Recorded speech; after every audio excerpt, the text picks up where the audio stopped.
আমরা কিছুটা টেকনিক্যাল ঝামেলার কারণে কিছুটা পিছিয়ে গেছি আমরা। সবাইকে আবারও শুভেচ্ছা এবং আজকের এই ওয়েবিনারে অংশগ্রহণ করার জন্য। আমি দিদাউল আলম, আজকে আপনাদের সাথে সঞ্চালনার দায়িত্বে আছি।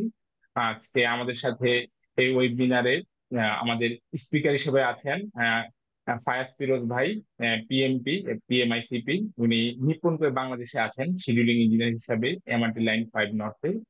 ভাইয়ের সাথে আমরা মনে হয় অনেকেই সুপরিচিত আমাদের এই প্রজেক্ট কন্ট্রোল সেক্টরে। উনি দীর্ঘদিন ধরে প্রজেক্ট কন্ট্রোল ব্যাপারে বিভিন্ন অর্গানাইজেশনে, আইবি এবং অন্যান্য অর্গানাইজেশনে তরুণ ইঞ্জিনিয়ারদের প্রশিক্ষণ দিয়ে আসছেন। এবং লিঙ্কডইন এবং আমাদের যে অন্যান্য মাধ্যম আছে সেখানেও আমরা সবসময় ওনার বিভিন্ন ধরনের কনস্ট্রাকশন বা প্রজেক্ট কন্ট্রোল নিয়ে বিভিন্ন ধরনের দিক নির্দেশনামূলক অনেক লেখা আমরা নিয়মিত পড়ি। আজকে ভাই আমাদের সাথে আছেন। আমাদের আজকের টপিক হলো best practice for developing A detail business schedule. আজকের এই ওয়েবিনারটি আমাদের আয়োজন হয়েছে আমাদের association of project control professional বাংলাদেশের পক্ষ থেকে। আমাদের এই অর্গানাইজেশনের কাজ যদি আমি খুব সংক্ষেপে বলি, তাহলে আসলে হচ্ছে বাংলাদেশের যে প্রজেক্ট কন্ট্রোল প্র্যাকটিস, সেটাকে আমরা যাতে আরো ইন্টারন্যাশনাল মানে বা গুণগত যে প্র্যাকটিস গুলো হচ্ছে ইন্টারন্যাশনালি, সেটা যাতে নিজেদের মধ্যে এই প্র্যাকটিস গুলো আমরা আরো আহ, করতে পারি, আমাদের প্রফেশনালদের সাথে শেয়ার করতে পারি। এবং যাতে আমাদের দেশের যে সরকারি বেসরকারি খাত আছে, এই খাতগুলো যাতে এই ধরনের ইমপ্লিমেন্টেশন আমরা আরো ভালোভাবে করে প্রজেক্টের ব্যয় প্লাস প্রজেক্টের যে রিস্ক আছে সেগুলো আমরা মিনিমাইজ করতে পারি নিজেদের মধ্যে শেয়ারিং এর মাধ্যমে। তো আমি আজকে আর বেশি দেরি করব না। এই মুহূর্তে আমি আমি সরাসরি চলে যাব আমাদের আজকের যে স্পিকার ফায়াজ ফিরোজ ভাইয়ের কাছে আজকের আহ শুরু করার জন্য। ধন্যবাদ দিদার। সবাইকে শুভ সন্ধ্যা। যেহেতু দিদার একরকম পরিচয়টা দিয়েই দিল, আমি আর ওই পুনরাবৃত্তিতে না যাই, আমরা সরাসরি টপিকে চলে যাই। দিদার স্লাইডটাকে আপনি নেভিগেট করবেন নাকি? জি ভাইয়া, আমি নেগেট করবো, আপনি আমাকে বলবেন, আমি পরবর্তীতে স্লাইডে চলে যাবো, সমস্যা নেই। আচ্ছা, তো যান তাহলে স্লাইড স্লাইড শোটা অ্যাক্টিভ করেন। বাবা, আমরা ওই কোনায় যাবো, হ্যাঁ, সাথে থাক দাও। না না, 6 টাকা। আমি অনুরোধ করব যাদের যারা আনমিউট করে রেখেছেন তারা দয়া করে মিটিং চলাকালে মিউট করে রাখবেন, তাতে আমাদের সবার জন্য সুবিধা হবে প্রোগ্রাম পরিচালনা করার জন্য।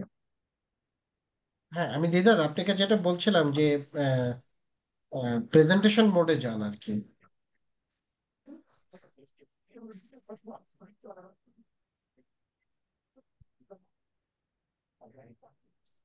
আচ্ছা, আহ, এই স্লাইডে আপনারা দেখতে পাচ্ছেন যে আমরা আসলে যে বিষয়গুলো নিয়ে আলাপ করব বেসলাইন শিডিউল ডেভেলপ করার জন্য। তো প্রথম হচ্ছে রিকোয়ার্ড মাইন্ডসেট, যে আমাদের আসলে বেস্ট প্র্যাকটিস হিসেবে সবার আগে আমাদের কতগুলো মাইন্ডসেট অ্যাডপ্ট করতে হবে। তারপর আমি একটু কথা বলবো বেসলাইন শিডিউল কাকে বলে সেটা নিয়ে। সোফার আমি যেটা আপনাদের অনেককেই চিনি, আপনারা বেশিরভাগই আসলে শিডিউলিং বা এরকম প্রজেক্টের সাথে জড়িত, এগুলো সবই জানেন। তারপরও আর কি হয়তো একটু কি বলবো, জানা জিনিসও আমরা একটু রিক্যাপ করব। তারপর একটা বেসলাইন শিডিউল ডেভেলপ করতে গেলে আমাদের কোন কোন জায়গা থেকে ইনপুট জরুরি, আমাদের অভিজ্ঞতা থেকে যেটা দেখেছি সেগুলো একটু শেয়ার করব। ডাব্লিউবিএস কিভাবে ডেভেলপ করতে হয়, অ্যাক্টিভিটি কিভাবে ডেভেলপ করতে হয়, অ্যাক্টিভিটি গুলো কিভাবে সিকোয়েন্সিং করতে হয়, এটা নিয়ে কিছু কথা বলবো। এস্টিমেশন নিয়েও কিছু কনসেপ্ট শেয়ার করব আপনাদের সাথে, যে অ্যাক্টিভিটি গুলোর রিসোর্স এবং ডিউরেশন কিভাবে এস্টিমেট করতে হয়, রিস্কে কিভাবে ডিল করতে হয়, সেটাও আছে। তারপর হচ্ছে যে শিডিউল কোয়ালিটি, একটা শিডিউল যে আমরা ডেভেলপ করি শিডিউলটা কত ভালো শিডিউল হয়েছে বা খারাপ শিডিউল হয়েছে, এটাও আসলে জাজ করার টেকনিক আছে।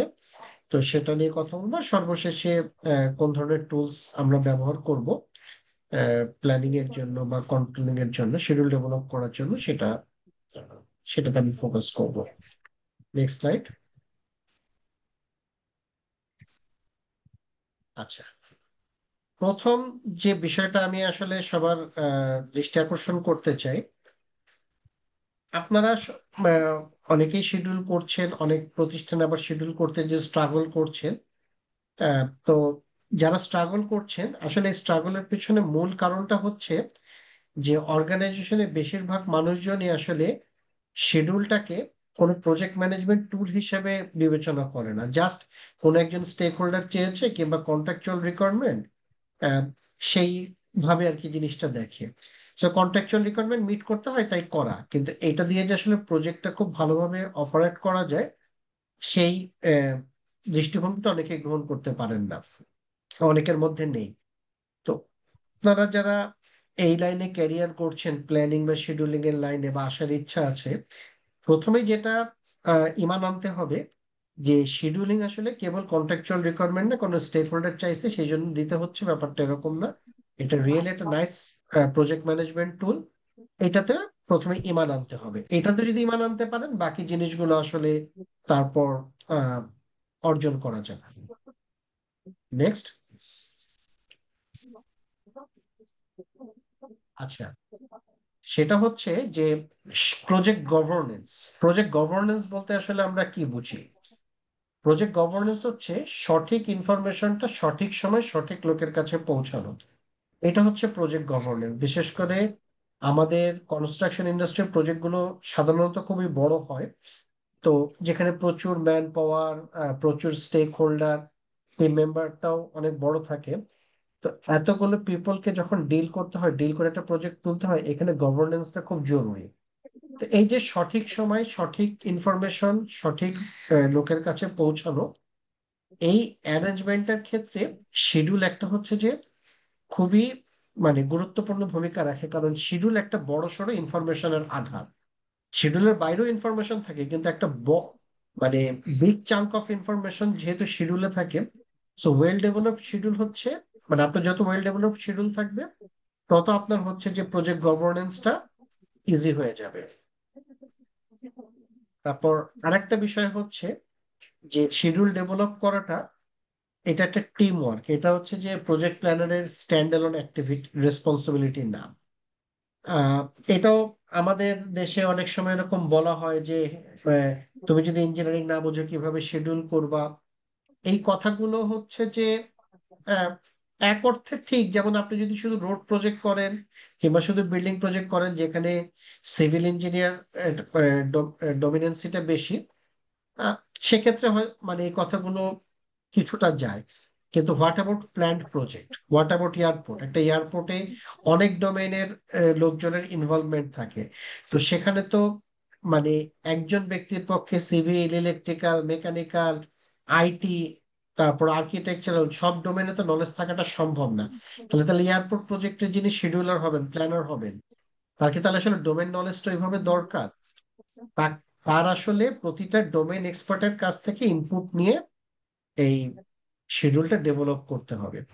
সো এইটাও একটা বিষয় যে আমি তো কি বলে পাওয়ার প্ল্যান্টের কাজ কিভাবে করব? আমি তো সিভিল ইঞ্জিনিয়ার। একজন ইলেকট্রিক্যাল ইঞ্জিনিয়ার ভাবতেছে যে ওইটা তো বিল্ডিং প্রজেক্ট, আমি তো সিভিল ইঞ্জিনিয়ার না, আমি ওই কাজটা কিভাবে করব?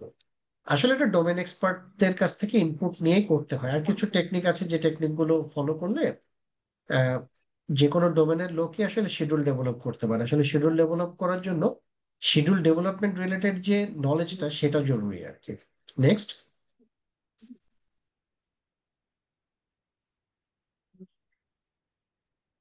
আচ্ছা, এই কথাটা আহ, আমি শিখেছিলাম আমাদের এক শ্রদ্ধেয় বড় ভাই গাজী সালাউদ্দিন ভাইয়ের কাছ থেকে। এবং এটা আমি পরবর্তীতে খুব মানে প্রচন্ড ফিল করতে থাকি। কন্ট্রাকচুয়াল এনভায়রনমেন্টে আপনার হচ্ছে যে মানে প্ল্যানার কিংবা শিডিউলার, আসলে প্ল্যানার শিডিউলার যদিও এক না, কিন্তু তারপর এখানে আমরা মানে জটিলতা পরিহারের সুবিধার্থে এই প্ল্যানিং আর শিডিউলিং ইন্টারচেঞ্জেবলি ব্যবহার করব, কিন্তু যেহেতু রিয়েল লাইফে একটু ডিফারেন্স আছে। তো আহ, ইনাদের সাথে কন্ট্রাক্ট ম্যানেজার এবং কোয়ান্টিটি সার্ভেয়ার, এদের কাজটা হাইলি ইন্টারকানেক্টেড। আচ্ছা, এখানে একটা বিষয় একটু বারে বারে রিমাইন্ড মানে মাথায় রাখতে হবে প্রজেক্ট ম্যানেজমেন্টের ক্ষেত্রে, one size doesn't fit all. আমি এটা কথাটা সবসময় বলি যে প্রজেক্ট ম্যানেজমেন্টের ক্ষেত্রে one size doesn't fit all, এই নীতিটা কিন্তু চলে না। এটা যখন যে পরিস্থিতি সেই পরিস্থিতি অনুসারে। তো ঠিক প্রজেক্টের ক্ষেত্রেও যেমন যে একটা বড় বিষয় যেটা মাথায় রাখতে হয় যে আপনি কোন সাইডে আছেন, আপনি কি এমপ্লয়ারের সাইডে নাকি কন্ট্রাক্টরের সাইডে। সব প্রজেক্ট কিন্তু আমরা মানে যেগুলো যে সরকারি প্রজেক্টে যেরকম দেখি যে গভর্নমেন্ট একটা প্রজেক্ট, গভর্নমেন্টের কোনো ডিপার্টমেন্ট প্রজেক্ট আন্ডারটেক করে, তারপর কন্ট্রাক্টরকে কন্ট্রাক্ট দেয়, একটা কন্ট্রাক্ট থাকে। সব প্রজেক্ট কিন্তু এরকম নাও হতে পারে। যেমন আমি ওয়ালটনে যে প্রজেক্ট গুলো করেছি ওগুলো একদমই সেরকম না। ওয়ালটন নিজেই প্রজেক্ট আন্ডারটেক করে, নিজেই এটা এক্সিকিউট করে, সে নিজে রিসোর্স হায়ার করে, কোনো কন্ট্রাক্ট দেয় না। সো আপনাকে বুঝতে হবে যে আপনি কোন সাইডে আছেন, আপনি এমপ্লয়ারের সাইডে নাকি হচ্ছে যে কন্ট্রাক্টরের সাইডে। এই যে চতুর্থ পয়েন্টটা, এটা কেবল কন্ট্রাকচুয়াল প্রজেক্টের ক্ষেত্রে প্রযোজ্য, যে এমপ্লয়ার হচ্ছে যে কন্ট্রাক্টর অ্যাপয়েন্ট করেছে কাজটা করার জন্য, এটা কন্ট্রাক্টের মাধ্যমে। এইরকম এনভায়রনমেন্টে বোথ এমপ্লয়ার এবং কন্ট্রাক্টর দুই সাইডেই হচ্ছে যে এই দুইজনের সাথে আহ, একটা কোঅর্ডিনেশনটা খুব জরুরি। এই কোঅর্ডিনেশনটা যেই সাইডে যত ভালো থাকবে সেই সাইড তত গেইন করবে। যদি এমপ্লয়ারের সাইডে ভালো থাকে তারা গেইন করবে, যদি কন্ট্রাক্টরের সাইডে ভালো থাকে কন্ট্রাক্টর গেইন করবে। আর আপনার ওয়ার্ক প্রোগ্রামটা এটা বা শিডিউলটা এইটা ডেভেলপ করাটা অনেক ইজি হয়ে যাবে যদি কোয়ান্টিটি টেক অফটা প্রপার হয়, যেটাকে আমরা অনেকে এস্টিমেশন বলি। আসলে এটা মানে সঠিক শব্দটা হচ্ছে কোয়ান্টিটি টেক অফ। আপনি তো ড্রয়িং থেকে কোয়ান্টিটি বের করছেন, এস্টিমেশন না। সো এই কোয়ান্টিটি টেক অফটা যত ডিটেইলে হবে, যত জোন এরিয়া বা আইটেম ওয়াইজ ভাগ করা থাকবে, তত আপনার শিডিউল ডেভেলপ করাটা ইজি হবে। Next next.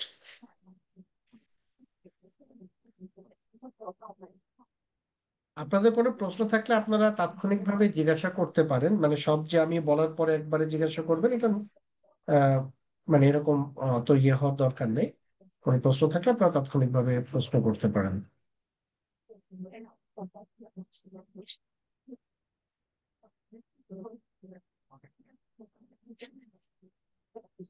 আচ্ছা, প্রথমে আসি, যেহেতু শিডিউল নিয়ে আমরা কথা বলছি, বেসলাইন শিডিউল জিনিসটা কি তার আগে আমরা একটু বুঝি প্রজেক্ট শিডিউল জিনিসটা কি। আপনারা সবাই জানেন, তারপরে একটু রিক্যাপ করি যে প্রজেক্ট শিডিউলে যেটা থাকে যে অ্যাক্টিভিটি গুলো লিঙ্ক করা থাকে, প্রতিটা অ্যাক্টিভিটি কবে শুরু হবে, কতদিন লাগবে, কবে শেষ হবে, সেই ইম্পর্টেন্ট মাইলস্টোন গুলোকে কি মানে কোন অ্যাক্টিভিটিটা ইম্পর্টেন্ট ইভেন্ট গুলো কবের মধ্যে শেষ করতে হবে, এবং পুরো প্রজেক্টটা এক্সিকিউট করতে গেলে কি কি রিসোর্স লাগবে। এই সব কিছুর সম্মিলনটা হচ্ছে প্রজেক্ট শিডিউল। নেক্সট,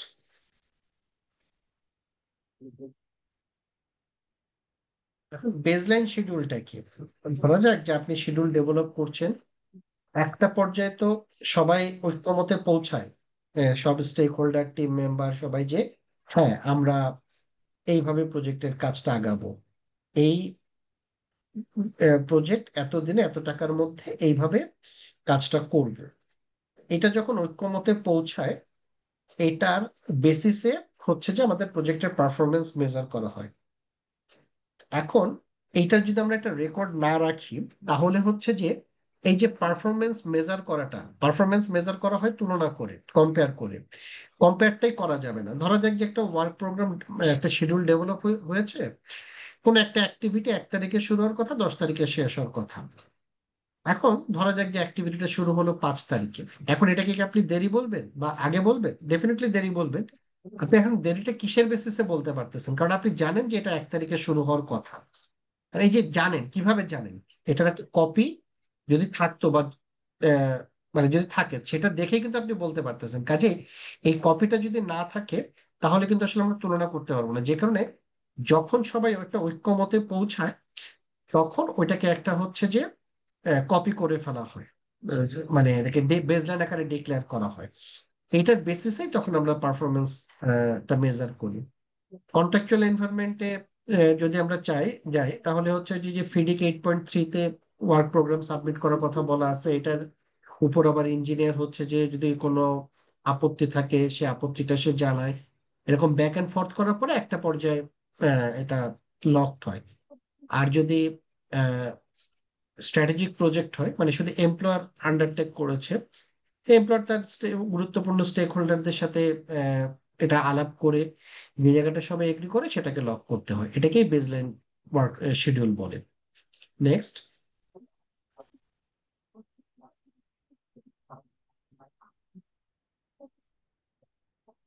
এখন একটা শিডিউল ডেভেলপ করতে গেলে আমাদের আসলে ইনপুট গুলো কোথা থেকে আসবে? খুবই গুরুত্বপূর্ণ একটা ইনপুট হচ্ছে স্টেক হোল্ডার রিকোয়ারমেন্ট। সেটা আপনি স্ট্র্যাটেজিক প্রজেক্ট করেন অথবা কন্ট্রাকচুয়াল প্রজেক্ট করেন, মানে এরকম যদি ভাবেন যে আমি তো কন্ট্রাকচুয়াল প্রজেক্ট করতেছি, আমাকে তো কন্ট্রাক্টে যা বলা আছে ওইটা দিব, আমার স্টেক হোল্ডারদের নিয়ে কি কাজ? আসলে এটা একটু মানে এটাও ভুল ধারণা। কারণ আপনি প্রজেক্ট করতেছেন স্টেক হোল্ডারদের কতগুলো ডিমান্ড আছে, কতগুলো রিকোয়ারমেন্ট আছে সেগুলো ফুলফিল করার জন্য। তো অবশ্যই স্টেক হোল্ডারদের, মানে ইম্পর্টেন্ট স্টেক হোল্ডার যারা, কি স্টেক হোল্ডার যাদেরকে বলি, তাদের কি কি রিকোয়ারমেন্ট সেটা প্রজেক্টে ইনকর্পোরেট করতে হবে। কেউ কেউ মান্থলি রিপোর্ট চায়, কোয়ার্টারলি রিপোর্ট চায়, কেউ কেউ উইকলি রিপোর্ট চায়। সো যেমন এটা একটা উদাহরণ যে কোন স্টেক হোল্ডার কিভাবে রিপোর্টিং চাচ্ছেন, কোন স্টেক হোল্ডার কি কি ইনক্লুড করতে বলছেন, এই জিনিসগুলো। হ্যাঁ, যদি এটা স্কোপের বাইরে হয় সেটা আর্গুমেন্টের বিষয় আছে, কিন্তু প্রজেক্টের স্কোপের মধ্যে অনেক কিছু থাকে যেটা সবসময় সবকিছু ডকুমেন্টসে লেখা থাকে না। তো স্টেক হোল্ডার রিকোয়ারমেন্ট আপনি যত ভালোভাবে নিতে পারবেন তত আপনার শিডিউলটা রোবাস্ট হবে। নেক্সট, কন্ট্রাকচুয়াল এনভায়রনমেন্টে কন্ট্রাক্ট টার্মস এন্ড কন্ডিশনস, এটা তো বলার অপেক্ষায় রাখে না যে আপনার বিওকিউ, তারপর হচ্ছে যে মেজারমেন্ট টেকনিক, তারপর হচ্ছে যে আপনার কোয়ালিটি প্ল্যান, ঠিক আছে, মেথড স্টেটমেন্ট, এই জিনিসগুলো আপনাকে প্রপারলি স্টাডি করতে হবে। নেক্সট, আচ্ছা বিওকিউ এর কথা তো বললামই, মেথড স্টেটমেন্ট এটাও বলে ফেলেছি। Quality assurance inspection testing plan, health safety requirement. আচ্ছা, রিসোর্স অ্যাভেলেবিলিটি, এটা মানে যদি আপনার কন্ট্রাকচুয়াল বা এটা যে কন্ট্রাকচুয়াল হোক বা স্ট্র্যাটেজিক প্রজেক্ট হোক, দুই ক্ষেত্রেই হচ্ছে যে রিসোর্স অ্যাভেলেবিলিটিটা ইম্পর্টেন্ট, যে আপনার কি পরিমাণ রিসোর্স আপনার হাতে আছে। আহ, সেটার বেসিসে আপনাকে মানে সেটা ডিফাইন করে ফেলতে হবে, কারণ আপনার প্ল্যানটা হবে সেটার বেসিসে। নেক্সট, আচ্ছা, সো এই সব আইডেন্টিফাই করার পরে, এই কি ইনপুট গুলো কালেক্ট করার পরে, এরপর আপনাকে ডাব্লিউবিএস ডেভেলপ করতে হবে। এখানে ব্র্যাকেটে একটা শব্দ লিখেছি হোয়াট। আমি সবসময় যেটা বলে থাকি যে প্রজেক্ট ম্যানেজমেন্ট প্ল্যান কি, প্ল্যান হচ্ছে যে পাঁচটা সব প্রশ্নের উত্তর দেয়। হোয়াট কি করতে হবে, হোয়াই কেন করতে হবে, তারপর হচ্ছে হাউ কিভাবে করতে হবে, হোয়েন কখন করতে হবে, হু কে করবে।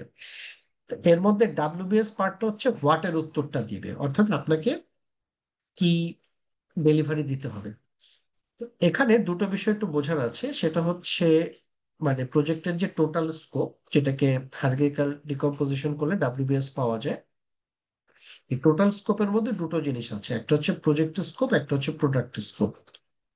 প্রোডাক্ট স্কোপ আপনার যেটা ফিচার, মানে আপনার ধরেন যে বিল্ডিং করতেছেন, বিল্ডিংটা আপনার প্রোডাক্ট, আপনার ব্রিজ বানাচ্ছেন, ব্রিজটা আপনার প্রোডাক্ট।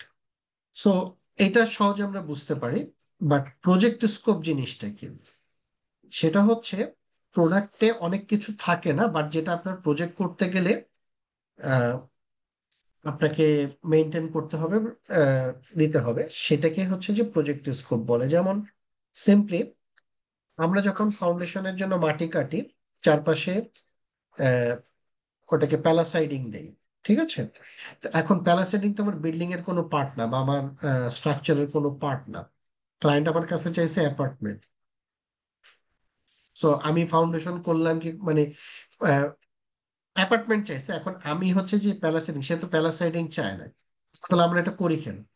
করি এই কারণে যে এটা প্রোডাক্ট স্কোপ না হলে, আমরা যদি প্যালাসাইডিং না দেই, পাশের জমির মাটিটা ভেঙে আমাদের জমিতে চলে এসে ডিজাস্টার ঘটতে পারে, বা পাশের অ্যাডজেসেন্ট জমির স্ট্রাকচারটা ভেঙে পড়তে পারে আমাদের উপর। সো এটা একটা রিস্ক। কিংবা হচ্ছে যে আহ, যখন হচ্ছে বিল্ডিং এর কাজ করা হয়, আহ, দোতলা তিনতলা মানে যত উপরে কাজ করা হয়, চাটাই দিয়ে ঘিরে দেওয়া হয়, এবং হচ্ছে দোতলায় একটা, আপনারা দেখেছেন, ক্যানোপি মতো দেওয়া হয়, স্টিলের অ্যাঙ্গেল দিয়ে ট্রাস বানায়, ট্রাসের উপর শীট বসে এটা ক্যানোপির মতো করা হয়। এটাও যেমন, যেটা তো বিল্ডিং এর ফিচার না, ক্লায়েন্ট তো আপনার কাছে এটা চায় না, বাট এটা করতে হয় কেন? কারণ না হলে আপনার পার্টিকেল প্যাডেস্ট্রিয়ানদের মাথায় পড়ে একটা দুর্ঘটনা করতে পারে এবং সেটা থেকে নানান জটিলতায় প্রজেক্ট বন্ধ হয়ে যেতে পারে। সো এই কারণে টোটাল স্কোপ এবং মানে প্রজেক্ট স্কোপ প্রোডাক্ট স্কোপ দুইটা আইডেন্টিফাই করে ডাব্লিউবিএস জেনারেট করাটা জরুরি। আচ্ছা, মাল্টিপল ডাব্লিউবিএস বলতে বোঝাচ্ছে কি যে আপনার টোটাল স্কোপকে আপনি কিভাবে ইয়ে করবেন, মানে ডিকম্পোজ করবেন।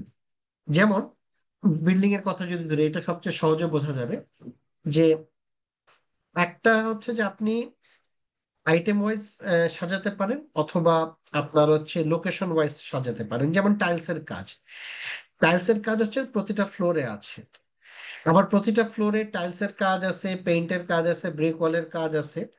সো এখন এই যে কাজগুলো, এটাকে আপনি কাজ মানে অর্থাৎ আপনি ব্রিক ওয়াল, তারপর ground floor, first floor, second floor এভাবে যাবেন, নাকি ফ্লোরে গেলেন যে ফার্স্ট ফ্লোর, ফ্লোরে হচ্ছে যে কি কি কাজ, দুইভাবে আপনি অর্গানাইজ করতে পারেন। যেভাবে অর্গানাইজ করেন কাজের সংখ্যা আপনি সমান পাবেন। সো এই যে দুই বা ততোধিক দিক থেকে হচ্ছে যে ডিকম্পোজ করা, এটাকেই বলা হচ্ছে মাল্টিপল ডাব্লিউবিএস। যেটা হচ্ছে যে সফটওয়্যার গুলোতে কোডের মাধ্যমে, বিশেষ করে যারা প্রাইমাভারা সম্পর্কে জানেন তারা জানেন যে এখানে কোড ইউজ করা যায়, অ্যাক্টিভিটি কোড। তো কোডিংটা হচ্ছে যে মাল্টিপল ডাব্লিউবিএস এর একটা ভালো সলিউশন। আচ্ছা, থার্ড আর একটা জিনিস হচ্ছে যে আপনি যে ডিকম্পোজ করবেন এটা কতটুকু এক্সটেন্টে করবেন। একটা থাম্ব রুল বলে যে এটা একটি রুল, বাট এটার চেয়ে তো বেশি গুরুত্বপূর্ণ হচ্ছে যে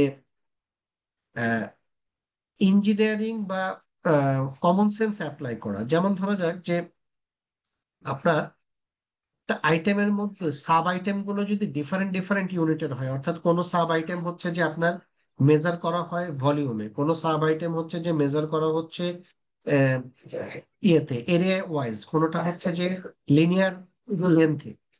তো যদি এরকম ডিফারেন্ট ডিফারেন্ট ইউনিট থাকে, তো তখন সেটাকে আরেকবার ডিকম্পোজ করা প্রয়োজন। আবার একটু মিনিট।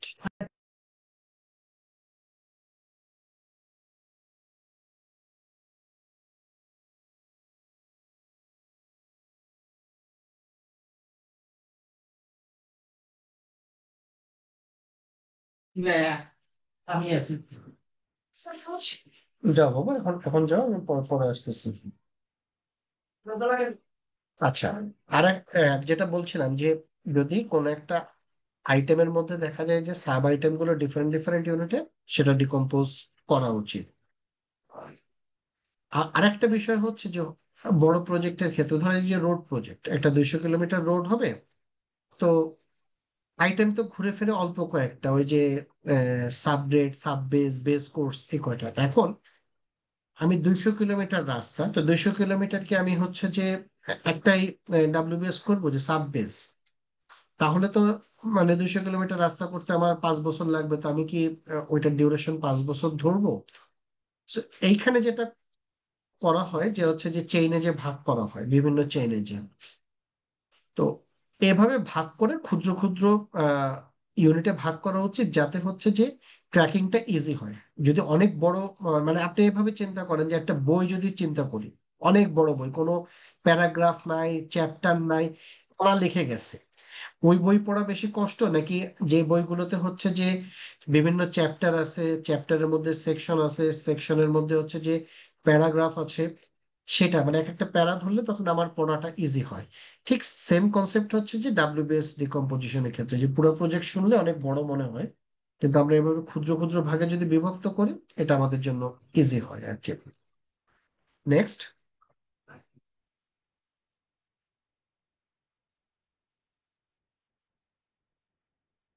আচ্ছা, ডিফাইন অ্যাক্টিভিটি হচ্ছে হাউ। আচ্ছা, অনেকের মধ্যে একটা কনফিউশন আমি লক্ষ্য করি পড়াতে গেলে, যে ডাব্লিউবিএস এর অ্যাক্টিভিটির পার্থক্য আহ, মানে করতে পারেন না। সিম্পলি ডাব্লিউবিএস হচ্ছে আমি কি ডেলিভারি দিব আমি, আর অ্যাক্টিভিটি হচ্ছে জিনিসটা ডেলিভারি দেওয়ার জন্য আমাকে কি কি কাজ করতে হবে। সো ডাব্লিউবিএস যখন করবো আমরা কিন্তু সিকোয়েন্স কোনটা আগে কোনটা পরে এটা চিন্তা করবো না। আমরা জাস্ট চিন্তা করতে হবে আমাকে কি কি ডেলিভারি দিতে হবে। কারণ আপনি যদি না জানেন কি ডেলিভারি দিতে হবে, তাহলে আপনি কি কাজ করতে হবে সেটাই আপনি জানবেন না, লজিক্যালি যদি আমরা এভাবে চিন্তা করি। তো ডাব্লিউবিএস হচ্ছে আমাকে কি ডেলিভারি, যেমন একটা সিম্পল উদাহরণ দেয়, আমার একটা ফ্লোরে ব্রেক ওয়াল করতে হবে, তার মানে ওয়ালটা হচ্ছে যে আমার ডেলিভারেবল। কিন্তু অ্যাক্টিভিটি কি, অ্যাক্টিভিটি কিন্তু অনেকগুলো। একটা ওয়ালকে যদি আমি ডেলিভারি দিতে যাই, তাহলে দেখা যাচ্ছে যে আমাকে লেআউট করতে হচ্ছে, ফার্স্ট লেয়ারে ব্রিক লে করতে হচ্ছে 4 ফিট পর্যন্ত, তারপর মাচা করতে হচ্ছে 7 ফিট পর্যন্ত সেকেন্ড লেয়ার, তারপর 10 ফিট পর্যন্ত থার্ড লেয়ার, মাঝখানে হচ্ছে যে লিন্টেল, তারপর পেইন্ট প্লাস্টার করতে হচ্ছে, তারপর পেইন্ট করতে হচ্ছে, তারপরে যে না আপনার ওয়ালটা কমপ্লিট হচ্ছে, এটা অ্যাকসেপ্টেড হচ্ছে। তো ডেলিভারেবল হচ্ছে যে আপনার ওয়াল, কিন্তু অ্যাক্টিভিটি কিন্তু অনেকগুলো এই ওয়ালটাকে জেনারেট করার জন্য। সো এই পার্থক্যটা আহ, কি বলবো যে প্রপারলি বোঝাটা জরুরি। আরেকটা মানে থাম রুল যেটা ইউজ করি, ডাব্লিউবিএস হচ্ছে নাও, জাস্ট নেম, অ্যাক্টিভিটি গুলো হচ্ছে ভার্ব। যে ব্রিক লেইং এটা ভার্ব, কিন্তু ব্রিক ওয়ালটা হচ্ছে যেটা নাও। সো নাউন আর ভার্ব, ডাব্লিউবিএস হবে নাউন, অ্যাক্টিভিটি হবে ভার্ব। নেক্সট। আচ্ছা, প্রপার নেমিং বলতে কি বোঝাচ্ছে, সেটা হচ্ছে ধরেন যে যে টাইলস এর কথা বলছিলাম কিছুক্ষণ আগে। এখন প্রতিটা ফ্লোরে আপনি টাইলস ওয়ার্ক বা টাইলস ফিটিং এভাবে লিখে রাখলেন, এটা আসলে ঠিক প্রপার নেমিং মানে এটা হলো, আপনি বুঝলেন যে এটা টাইলস ওয়ার্ক, ওই ফ্লোরে ডাব্লিউবিএস দেখে দেখে আপনি বুঝতে পারতেছেন। কিন্তু বেটার হয় কি যে অ্যাক্টিভিটি লেভেলে যদি আপনি নামটা ইয়ে করেন যে জোন, মানে কোন লোকেশনে কাজ হচ্ছে, কি কাজ হচ্ছে, এবং যদি সম্ভব হয় কোয়ান্টিটিটাও, যে আহ, কি বলে 1,000 square feet tiles in fourth floor, 1,000 1,000 square feet tiles fitting in fourth floor. এটা কিন্তু অনেক মিনিংফুল একটা নেম হয়। এই নেমিং যত মিনিংফুল করবেন আপনার কিন্তু, মানে যে বলতেছে, জাস্ট চিন্তা করেন যে আমি প্রজেক্ট গভর্নেন্স এর কথা বললাম যে সঠিক ইনফরমেশন আপনি ওয়ার্ক প্রোগ্রামটা হচ্ছে যে সাইটের স্টাফদেরকে দিবেন এই অনুসারে এক্সিকিউট করার জন্য। আপনি চিন্তা করে দেখেন শুধু টাইলস ওয়ার্ক যে সেন্স বহন করে, আর 1,000 square feet tiles work in fourth floor, এটা কিন্তু মানে মোর সেন্স ক্যারি করে। তো এইভাবে যদি নামকরণ গুলো করেন আপনার শিডিউলটা মানে অনেক অর্থবহ হয়ে উঠবে। নেক্সট। আচ্ছা, সেটা হচ্ছে প্রতিটা ডাব্লিউবিএস প্রতিটা অ্যাক্টিভিটির আইডি গুলো কিন্তু ইউনিক হবে। নামকরণ, আপনি এই যে টাইলস ওয়ার্ক আপনি 10 বার নাম দেন, এটা ডুপ্লিকেট নিতেও সমস্যা নেই, কিন্তু আইডি অলওয়েজ ইউনিক হয়। আমাদের যেমন ক্লাসে একই নামের একাধিক ব্যক্তি থাকে, কিন্তু রোল নাম্বার কিন্তু ডিফারেন্ট হয়, অ্যাক্টিভিটি মানে শিডিউলিং এর ক্ষেত্রে আইডিটা ডিফারেন্ট হবে। এখন আইডিটা আপনি, আমার শেষ হয়নি, আইডিটা আসলে একটু স্মার্টলি প্রিপেয়ার করা উচিত। যেমন হচ্ছে যে আমরা হসপিটাল কিংবা একাডেমিক ইনস্টিটিউশনে কিরকম দেখি যে রুম নম্বর বা হোটেলে 201, ওই হোটেলে 200টা রুম নেই, কিন্তু 201 দিয়ে বোঝাচ্ছে রুমটা দোতলায়, দোতলার 1 নম্বর রুমটা হচ্ছে 201। তার মানে রুম নাম্বার গুলো যেরকম স্মার্টলি দেওয়া হয়, আইডি গুলো একটু স্মার্টলি দেওয়া উচিত, যাতে আইডিটা দেখে আপনার বোঝা যায় যে এটা কোন ডাব্লিউবিএস এর আন্ডারে, কোন জোন, কোন লোক, তারপর হচ্ছে কি ধরনের ওয়ার্ক, বা বিওকিউ এর কোন আইটেম, কত নম্বর আইটেম। মানে এইটা কোনো ধরা বাঁধার নিয়ম নেই, জাস্ট একটু প্রজেক্ট শুরু করার আগে চিন্তা করা দরকার যে আমি আইডিটা কিভাবে দিব। প্রাইমাভেরাতে 20টা ক্যারেক্টার পর্যন্ত আইডি দেওয়া যায়, মানে আইডির লেন্থ 20 ক্যারেক্টার পর্যন্ত হতে পারে। সেটা একটু চিন্তা ভাবনা করে এই আইডিটা প্রিপেয়ার করা উচিত। নেক্সট। তাহলে লাইফটা অনেক ইজি হয়ে যায়। আচ্ছা, activity sequencing which is very important. এই জায়গাটায় অনেককে স্ট্রাগল করতে দেখি, এবং বেশিরভাগ ওয়ার্ক প্রোগ্রামে এই জায়গাটায় প্রচুর আহ, মানে কি বলবো বাজে অবস্থা আর কি আহ, দেখেছি আর কি। সেটা হচ্ছে আপনি যদি অ্যাক্টিভিটি প্রপারলি সিকোয়েন্সিং করতে চান, প্রপার একটা শিডিউল ডেভেলপ করতে চান, আপনি প্রথমে না আপনাকে থাকলে আমার লেবার কাজ করবে? আমি তখন যদি একটার সময় আনমিউট যাচ্ছি, করে থাকলে এবার দয়া করে এখানে কাজ মিউট করতে করে হবে। দিবেন, যাতে মানে আমাদের মিটিং এর সমস্যা সকালে না হয়। সকালে সম- 3 ঘন্টা কাজ করতেছি না, রাত্রে 3 ঘন্টা স্যার কাজ আপনি একটু করতেছি না, সবাইকে মিউট করে তাহলে দেন। 6 ঘন্টা কাজ করতেছে না। এই 6 ঘন্টার ভ্যালু কত?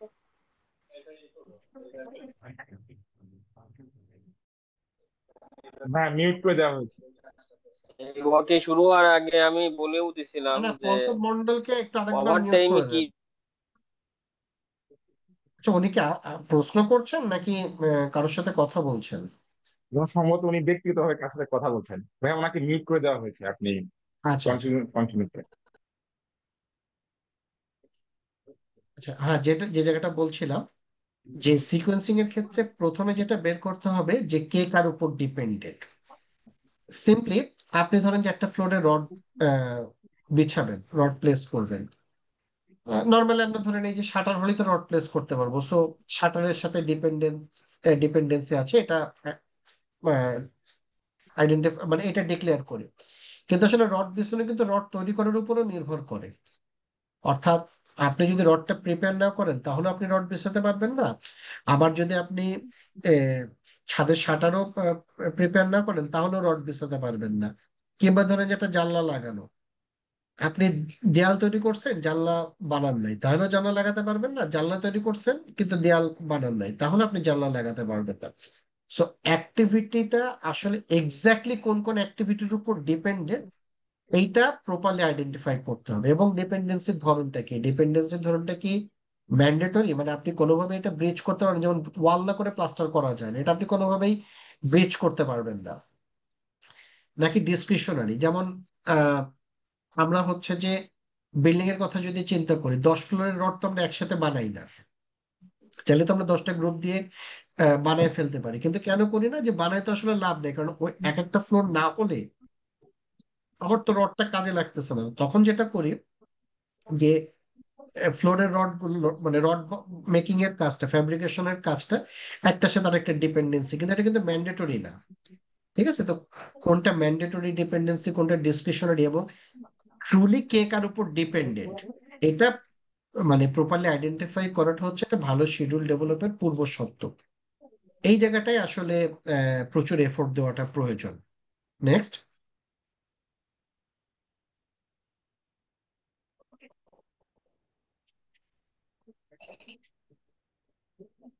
আচ্ছা, দুটো অ্যাক্টিভিটির মধ্যে আহ, একাধিক মানে রিলেশন বসানো যেতে পারে, কিন্তু আমাদেরকে বিবেচনা করতে হবে কোনটা সবচেয়ে স্মার্ট। আপনারা মোটামুটি সবাই জানেন যে রিলেশন গুলো হচ্ছে finish to start, start to start, finish to finish. তো আমরা তো সবসময় শিডিউলটা হচ্ছে একটা সফটওয়্যারে ডেভেলপ করি। এখন তার ম্যানুয়াল শিডিউলের কাজে আমি ধরে নিচ্ছি যে সফটওয়্যারেই করব। এখন অনেকের যারা হচ্ছে যে শিডিউলিং এর প্রোটোকল গুলো জানেন না, টেকনিক গুলো জানেন না, অনেকের মধ্যে প্রবণতাটা এটা দেখি যে ওনারা ম্যানুয়ালি ক্যালকুলেশন করে ডেট নির্ধারণ করে যে এই কাজটা কবে শুরু করতে হবে। তারপর কি হয়, ওই ডেটটা মেলানোর জন্য জোর করে একটা রিলেশন দিয়ে দেয়। ঠিক আছে, এইটা হওয়া উচিত না, এটা কোনো মানে স্মার্ট অ্যাপ্রোচ না। আমরা সফটওয়্যার ব্যবহার করি হচ্ছে যে স্মার্টলি। সো আমাকে প্রতিটা অ্যাক্টিভিটির যে ডেট, স্টার্ট ডেট এবং ফিনিশ ডেট, এটা আসবে হচ্ছে যে রিলেশন থেকে।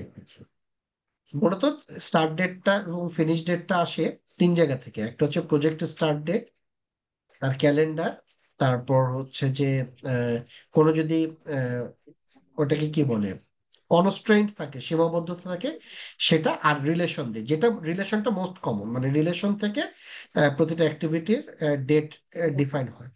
তো এই মানে আমরা উচিত হচ্ছে যে রিলেশন বসাই দেবো, রিলেশন থেকে ডেট আসবে। নট আমি মনে মনে ক্যালকুলেশন করব, করে হচ্ছে ডেট বাইর করব তারপর রিলেশন বসাই দিব।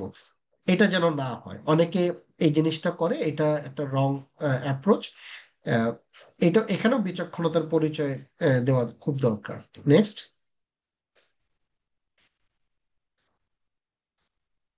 নেক্সট।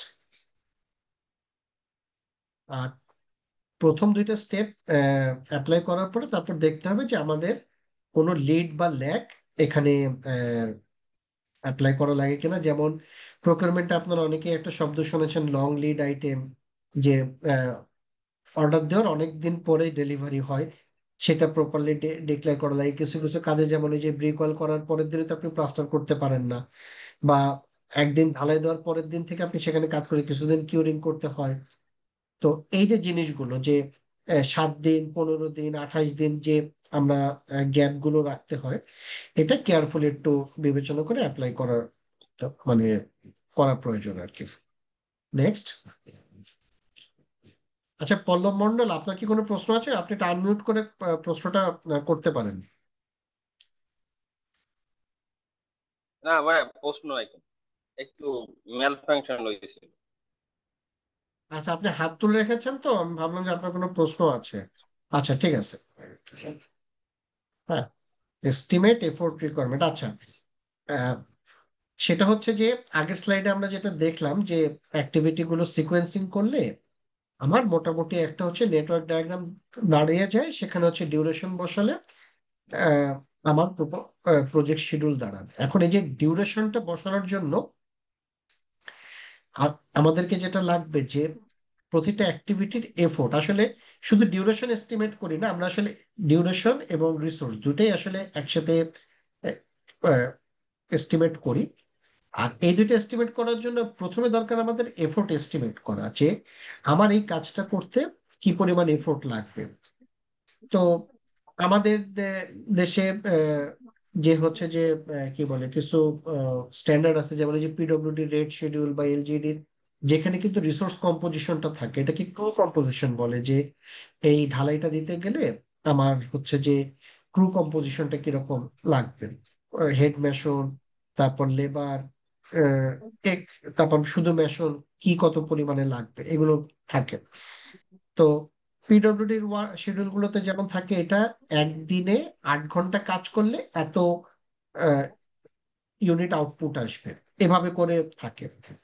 তাহলে এই পদ্ধতিতে আপনারা এফোর্ট বের করতে পারেন, অথবা এলজিডিটাতে দেখেছি যে এলজিটাতে পার ইউনিট, এটাতে পার ইউনিট বলা আছে যে পার ইউনিটে এত ক্রু লাগে আর কি। তো দুইভাবে আপনি বের করা যায়। আপনি যদি জানেন যে আমার এনভায়রনমেন্ট বা আমার রিভার রিভার রিভার ওয়ার্ক হচ্ছে যে এত হাজার টন, এখন পিডব্লিউডি শিডিউল কে যদি আপনি স্ট্যান্ডার্ড ধরেন, পিডব্লিউডি শিডিউলে দেখেন যে রিভার ওয়ার্ক হচ্ছে যে একদিনে 8 ঘন্টায় কাজ করলে কোন কম্পোজিশনে কাজ করলে কত টন বা কত কেজি রড প্রিপেয়ার করা যায়। তাহলে এখন আপনার বিওকিউতে যত আছে সেটা ভাগ করেন, ভাগ করলে আপনি হচ্ছে যে ডিউরেশনটা পেয়ে যাবেন, এই ক্রু কম্পোজিশনে এত ডিউরেশন লাগবে। এখন ক্রুয়ের সংখ্যা যদি বাড়ান, মানে ক্রু কম্পোজিশন মানে পুরো টিম, তাহলে টিমের সংখ্যা যদি বাড়ান আপনার হচ্ছে ডিউরেশন কমে আসতে থাকবে। আর যদি এলজিডিটা ফলো করেন যে পার কেজিতে এত এত বা পার টনে হচ্ছে যে এই ক্রু কম্পোজিশন লাগবে, সেটা তো আরো ইজি আর কি। আপনার বিওকিউ কোয়ান্টিটিকে ওই এলজিডির ইউনিট দ্বারা গুণ করলে আপনি টোটাল ক্রু রিকোয়ারমেন্ট পেয়ে যাচ্ছেন, এফোর্ট রিকোয়ারমেন্টটা পেয়ে যাচ্ছে।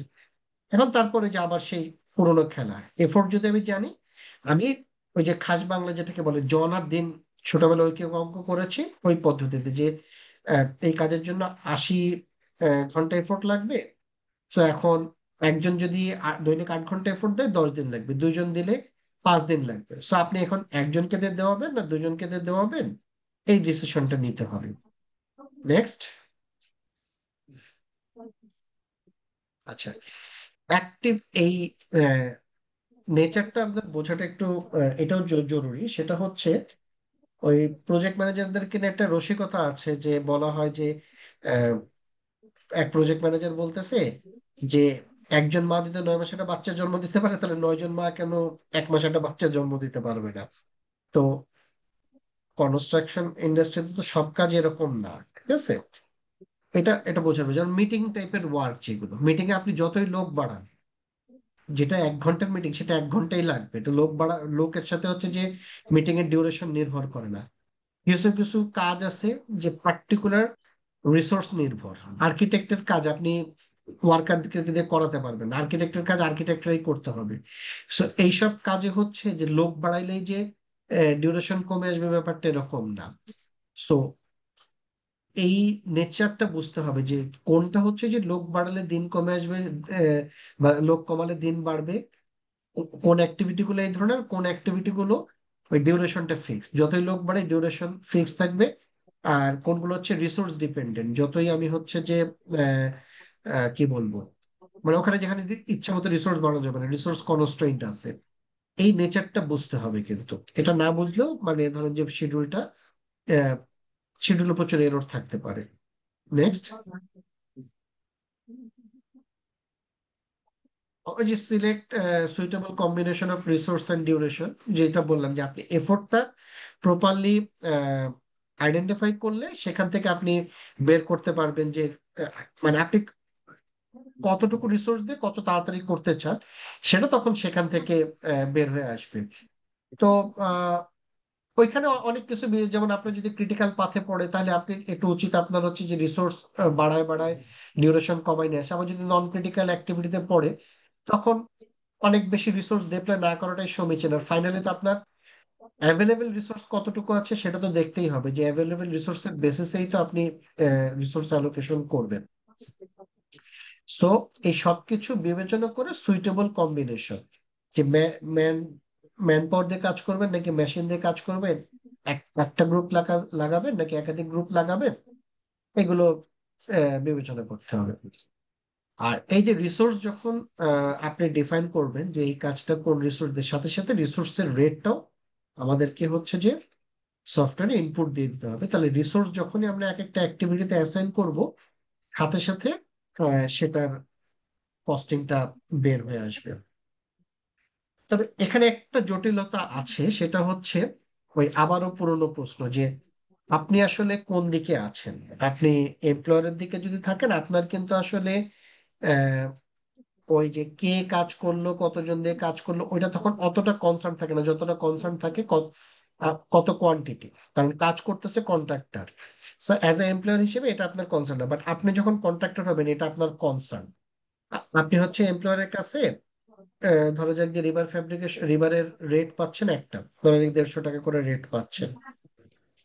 আপনি নিজে রড কিনতেছেন, রড কিনতে আপনার 90, 95, 100 টাকা খরচ হচ্ছে। আপনি আবার লেবার সাব কন্ট্রাক্টর দিচ্ছেন, হয়তো 20 টাকা করে লাগাচ্ছেন। তো এই ক্ষেত্রে যেটা এমএস প্রজেক্ট বলেন, প্রাইমাভেরা বলেন, দুটোতে একটা অপশন আছে, সেটা হচ্ছে মাল্টিপল রেট আপনি অ্যাসাইন করতে পারেন। তো যেমন আপনি হচ্ছে যে যেটা বিওকিউ মানে রড যেটা, মানে রডের যে বিওকিউ আইটেম, সেটা আপনি ইনপুট করলেন যে এই কাজে হচ্ছে যে আমার 100 কেজি রড, মানে 1000 কেজি রড কি বলে লাগতেছে, অ্যাসাইন করা লাগতেছে, সেটা করলেন। সেটার একটা রেট দিন, সেটা রেট ওয়ানে পুট করেন।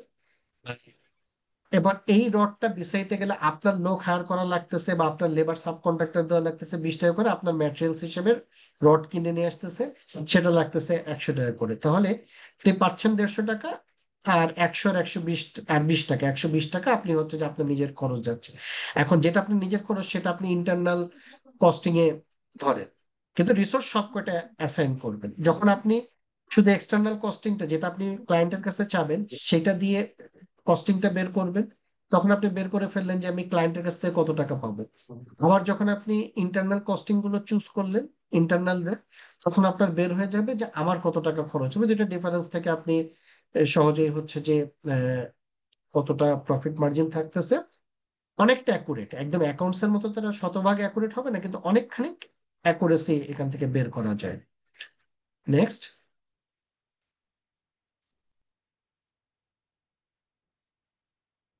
আচ্ছা, রিস্কের বিষয়টা একটু জটিল আর কি। সেটা হচ্ছে যে একটা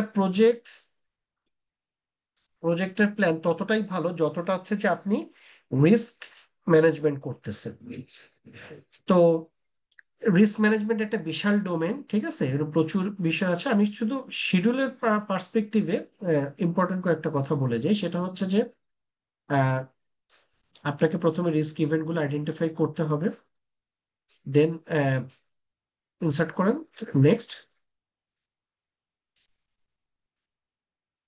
আচ্ছা, রিস্ক ইভেন্ট আইডেন্টিফাই করতে হবে। আর অ্যাক্টিভিটি আনসার্টেনিটি, রিস্ক ইভেন্ট একটা যদি মানে সংঘটিত হয়, তাহলে সেটার ইম্প্যাক্ট কোথায় পড়বে। নর্মালি টাইম আর কস্টে যে, অর্থাৎ একটা ঘটনা ঘটলে হয় আমার প্রজেক্টের সময় বেশি লাগতে পারে অথবা খরচ বাড়তে পারে, তাহলে রিস্ক ইভেন্ট গুলো আইডেন্টিফাই করতে হবে। আর একটা হচ্ছে যে আনসার্টেনিটি, যে একটা অ্যাক্টিভিটি আমার কতটা, যদিও আমি ওই যে পিডব্লিউডি কিংবা এলজিডি প্রোডাক্টিভিটি থেকে আমরা হচ্ছে যে ওই ওই যে পাবলিশড এস্টিমেটিং ডাটা থেকে আমরা এস্টিমেট করতেছি, তারপরেও একটা কেয়ারফুলি বিবেচনা করতে হয় যে কি পরিমাণ আনসার্টেনিটি আছে। আর এই জিনিসটা আমাদের কাছে একটু কঠিন লাগে কেন, যে আনসার্টেনিটিটাকে আইডেন্টিফাই করার জন্য প্রিভিয়াস হিস্ট্রিটা দরকার। আমাদের দেশে তো এটা একটা প্রবলেম যে প্রিভিয়াস প্রজেক্টগুলোর হিস্ট্রিটা রাখা হয় না বলে আমরা ঠিক বুঝতে পারতেছি না যে হচ্ছে যে আহ, যে এই কাজগুলোতে কি পরিমাণ সময় লাগছে অতীতে কিরকম লাগছে। মানে আপনি প্রিভিয়াস হিস্ট্রি গুলো যদি জানেন, আপনি এটার প্রবাবিলিটি ডিস্ট্রিবিউশনটা বুঝতে পারবেন। ঠিক আছে।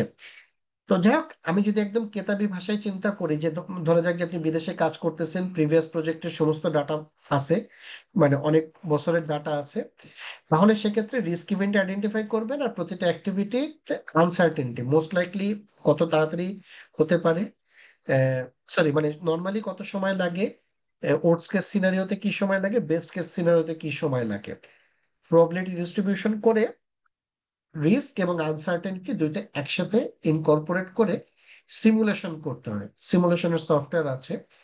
তো সিমুলেশন করার পরে আপনার হচ্ছে যে ডিটারমিনিস্টিক বাজেট এবং ডিউরেশনে আপনার এই প্রজেক্ট মিট করার প্রবাবিলিটি কতটুকু সেটা বের করা যায়। নেক্সট,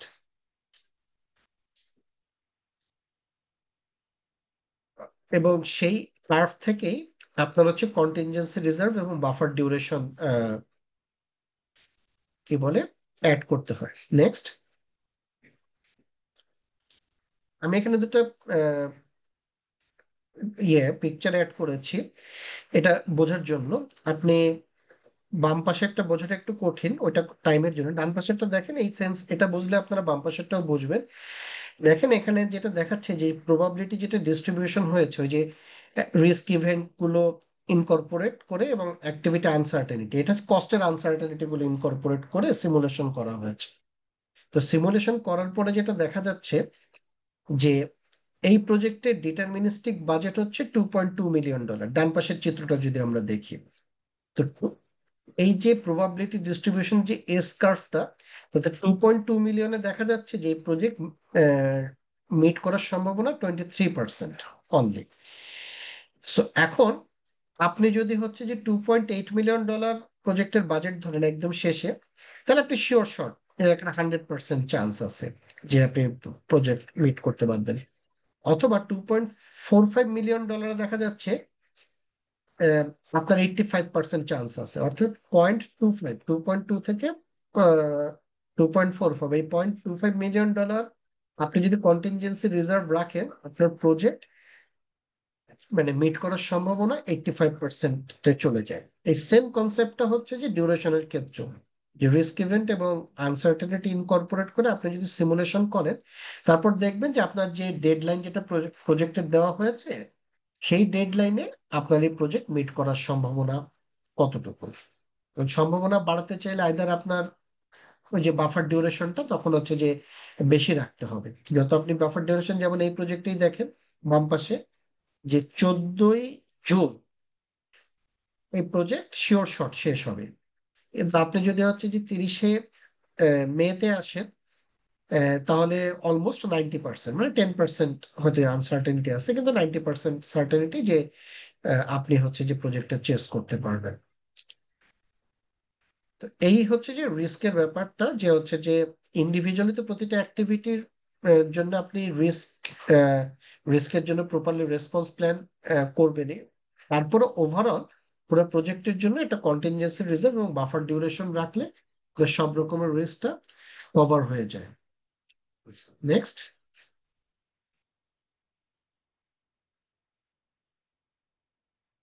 আচ্ছা, এখন রিস্ক টিস্ক সবকিছু ইনকর্পোরেট করার পরে একটা শিডিউল ডেভেলপ করার পরে আমাদের শিডিউলের কোয়ালিটিটা চেক করা প্রয়োজন। এখানে আহ, খুব গুরুত্বপূর্ণ যে দুইটা প্যারামিটার, সেটা হচ্ছে যে আমাকে দেখতে হবে যে আমার রিসোর্স ওভার অ্যালোকেশন হয়ে যাচ্ছে কিনা এবং নেগেটিভ ফ্লোট অ্যারাইজ করছে কিনা। খুব সিম্পল, কম সময় যদি আমি প্রজেক্ট শেষ করতে যাই, আমার রিসোর্স বেশি লাগবে, কিন্তু আমার রিসোর্সের একটা লিমিটেশন আছে। তো কম সময় শেষ করতে গেলে দেখা যাচ্ছে যে আমার রিসোর্স ওভার অ্যালোকেটেড হয়ে যাচ্ছে। তো রিসোর্স ওভার অ্যালোকেশন দিয়ে আপনি প্রজেক্ট শেষ করতে পারবেন না। আবার রিসোর্সকে খুব ফ্লেক্সিবিলিটি দিলেন, কিন্তু তখন আবার দেখা যাচ্ছে যে নেগেটিভ ফ্লো অ্যারাইজ করতেছে, আপনার ডেডলাইন পার হয়ে যাচ্ছে। সো এটাও করা যাবে না। এখন এরকম যদি সিচুয়েশন হয় বারে বারে যে রিসোর্স ওভার অ্যালোকেশন সলভ করতেছে, নেগেটিভ ফ্লোট চলে আসতেছে, নেগেটিভ ফ্লোট সলভ করতেছে, রিসোর্স ওভার অ্যালোকেশন চলে আসতেছে, সেক্ষেত্রে সিদ্ধান্ত এইটাই যে এই রিসোর্স দিয়ে এই সময়ের মধ্যে প্রজেক্ট করা সম্ভব না। সেক্ষেত্রে আইদার আপনাকে রিসোর্স বাড়াতে হবে হবে অথবা প্রজেক্টে ডেডলাইনটাকে আর একটু এক্সটেন্ড করতে হবে। নেক্সট,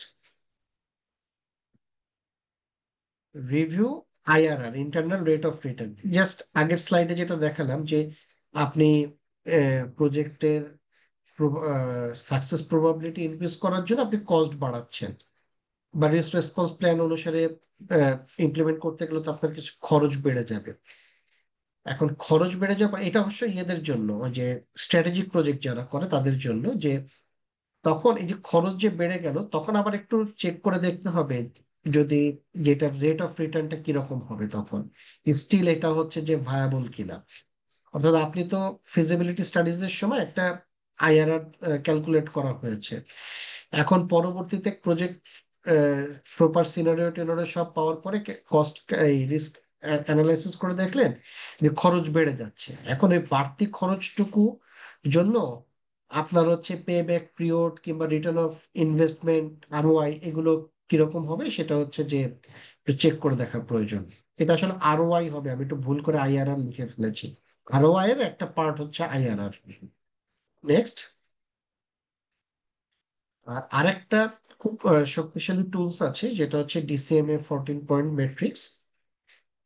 এই ম্যাট্রিক্সটা গ্লোবালি ফলো করার জন্য প্রেসক্রাইব করা হয়। যেমন একটা বড় প্রজেক্ট আপনি হচ্ছে যে অল্প কয়েকটা অ্যাক্টিভিটিতে শেষ করে দিলেন, যদি এই ম্যাট্রিক্সটা কন্ট্রাকচুয়াল রিকোয়ারমেন্ট হিসেবে বলে দেন, তাহলে হচ্ছে যে কন্ট্রাক্টররা এই কাজটা করতে পারবেন, অল্প অ্যাক্টিভিটিতে প্রজেক্ট শেষ দেখায় দেওয়া, তারপর হচ্ছে যে অত্যাধিক ফ্লোট রাখা, এই জিনিসগুলো আপনার ডিসিএমএ তে কতগুলো ম্যাট্রিক্স দিয়ে দিয়েছে, সেই ম্যাট্রিক্স যদি আপনি কমপ্লাই করেন তাহলে বুঝবেন যে আপনার একটা ভালো শিডিউল ডেভেলপ হয়েছে। নেক্সট, আর শিডিউলিং টুলস হিসেবে এটা তো সবাই জানেন আপনারা, এমএস প্রজেক্ট, প্রাইমাভেরা P6, এই দুইটা বহুল ব্যবহৃত। আর ওই যে রিস্কের কথা যেটা বললাম, রিস্কের জন্য প্রাইমাভেরা রিস্ক অ্যানালাইসিস, ওই সফটওয়্যারটা। নেক্সট, নেক্সট, হ্যাঁ, ওই যে যে মন্টে কার্লো সিমুলেশনটা দেখালাম প্রবাবিলিটি ডিস্ট্রিবিউশনের, মানে প্রবাবিলিটি রিস্ক কার্ভে, ওইটা হচ্ছে প্রাইমাভেরা রিস্ক অ্যানালাইসিস বলে একটা সফটওয়্যার আছে, ওইটাতে আপনারা এনএস প্রজেক্ট বা প্রাইমাভেরার শিডিউলটা ওটাতে ইনকর্পোরেট করে অ্যানালাইসিস করলে বের হয়ে যাবে যে এস কার্ভটা কিরকম হবে, প্রবাবিলিটি। আহ এইটুকুই তো মনে হচ্ছিল। নেক্সট,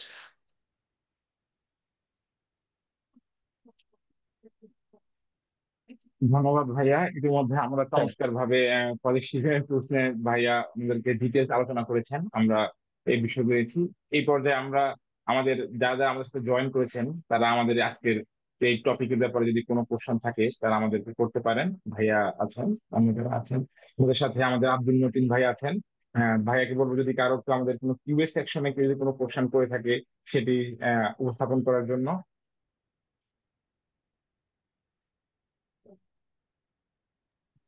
কিউএ সেকশনে কোনো কোশ্চেন দেখা যাচ্ছে না, বাট তারপরেও যদি কারো কোনো কোশ্চেন থাকে জিজ্ঞেস করতে পারেন।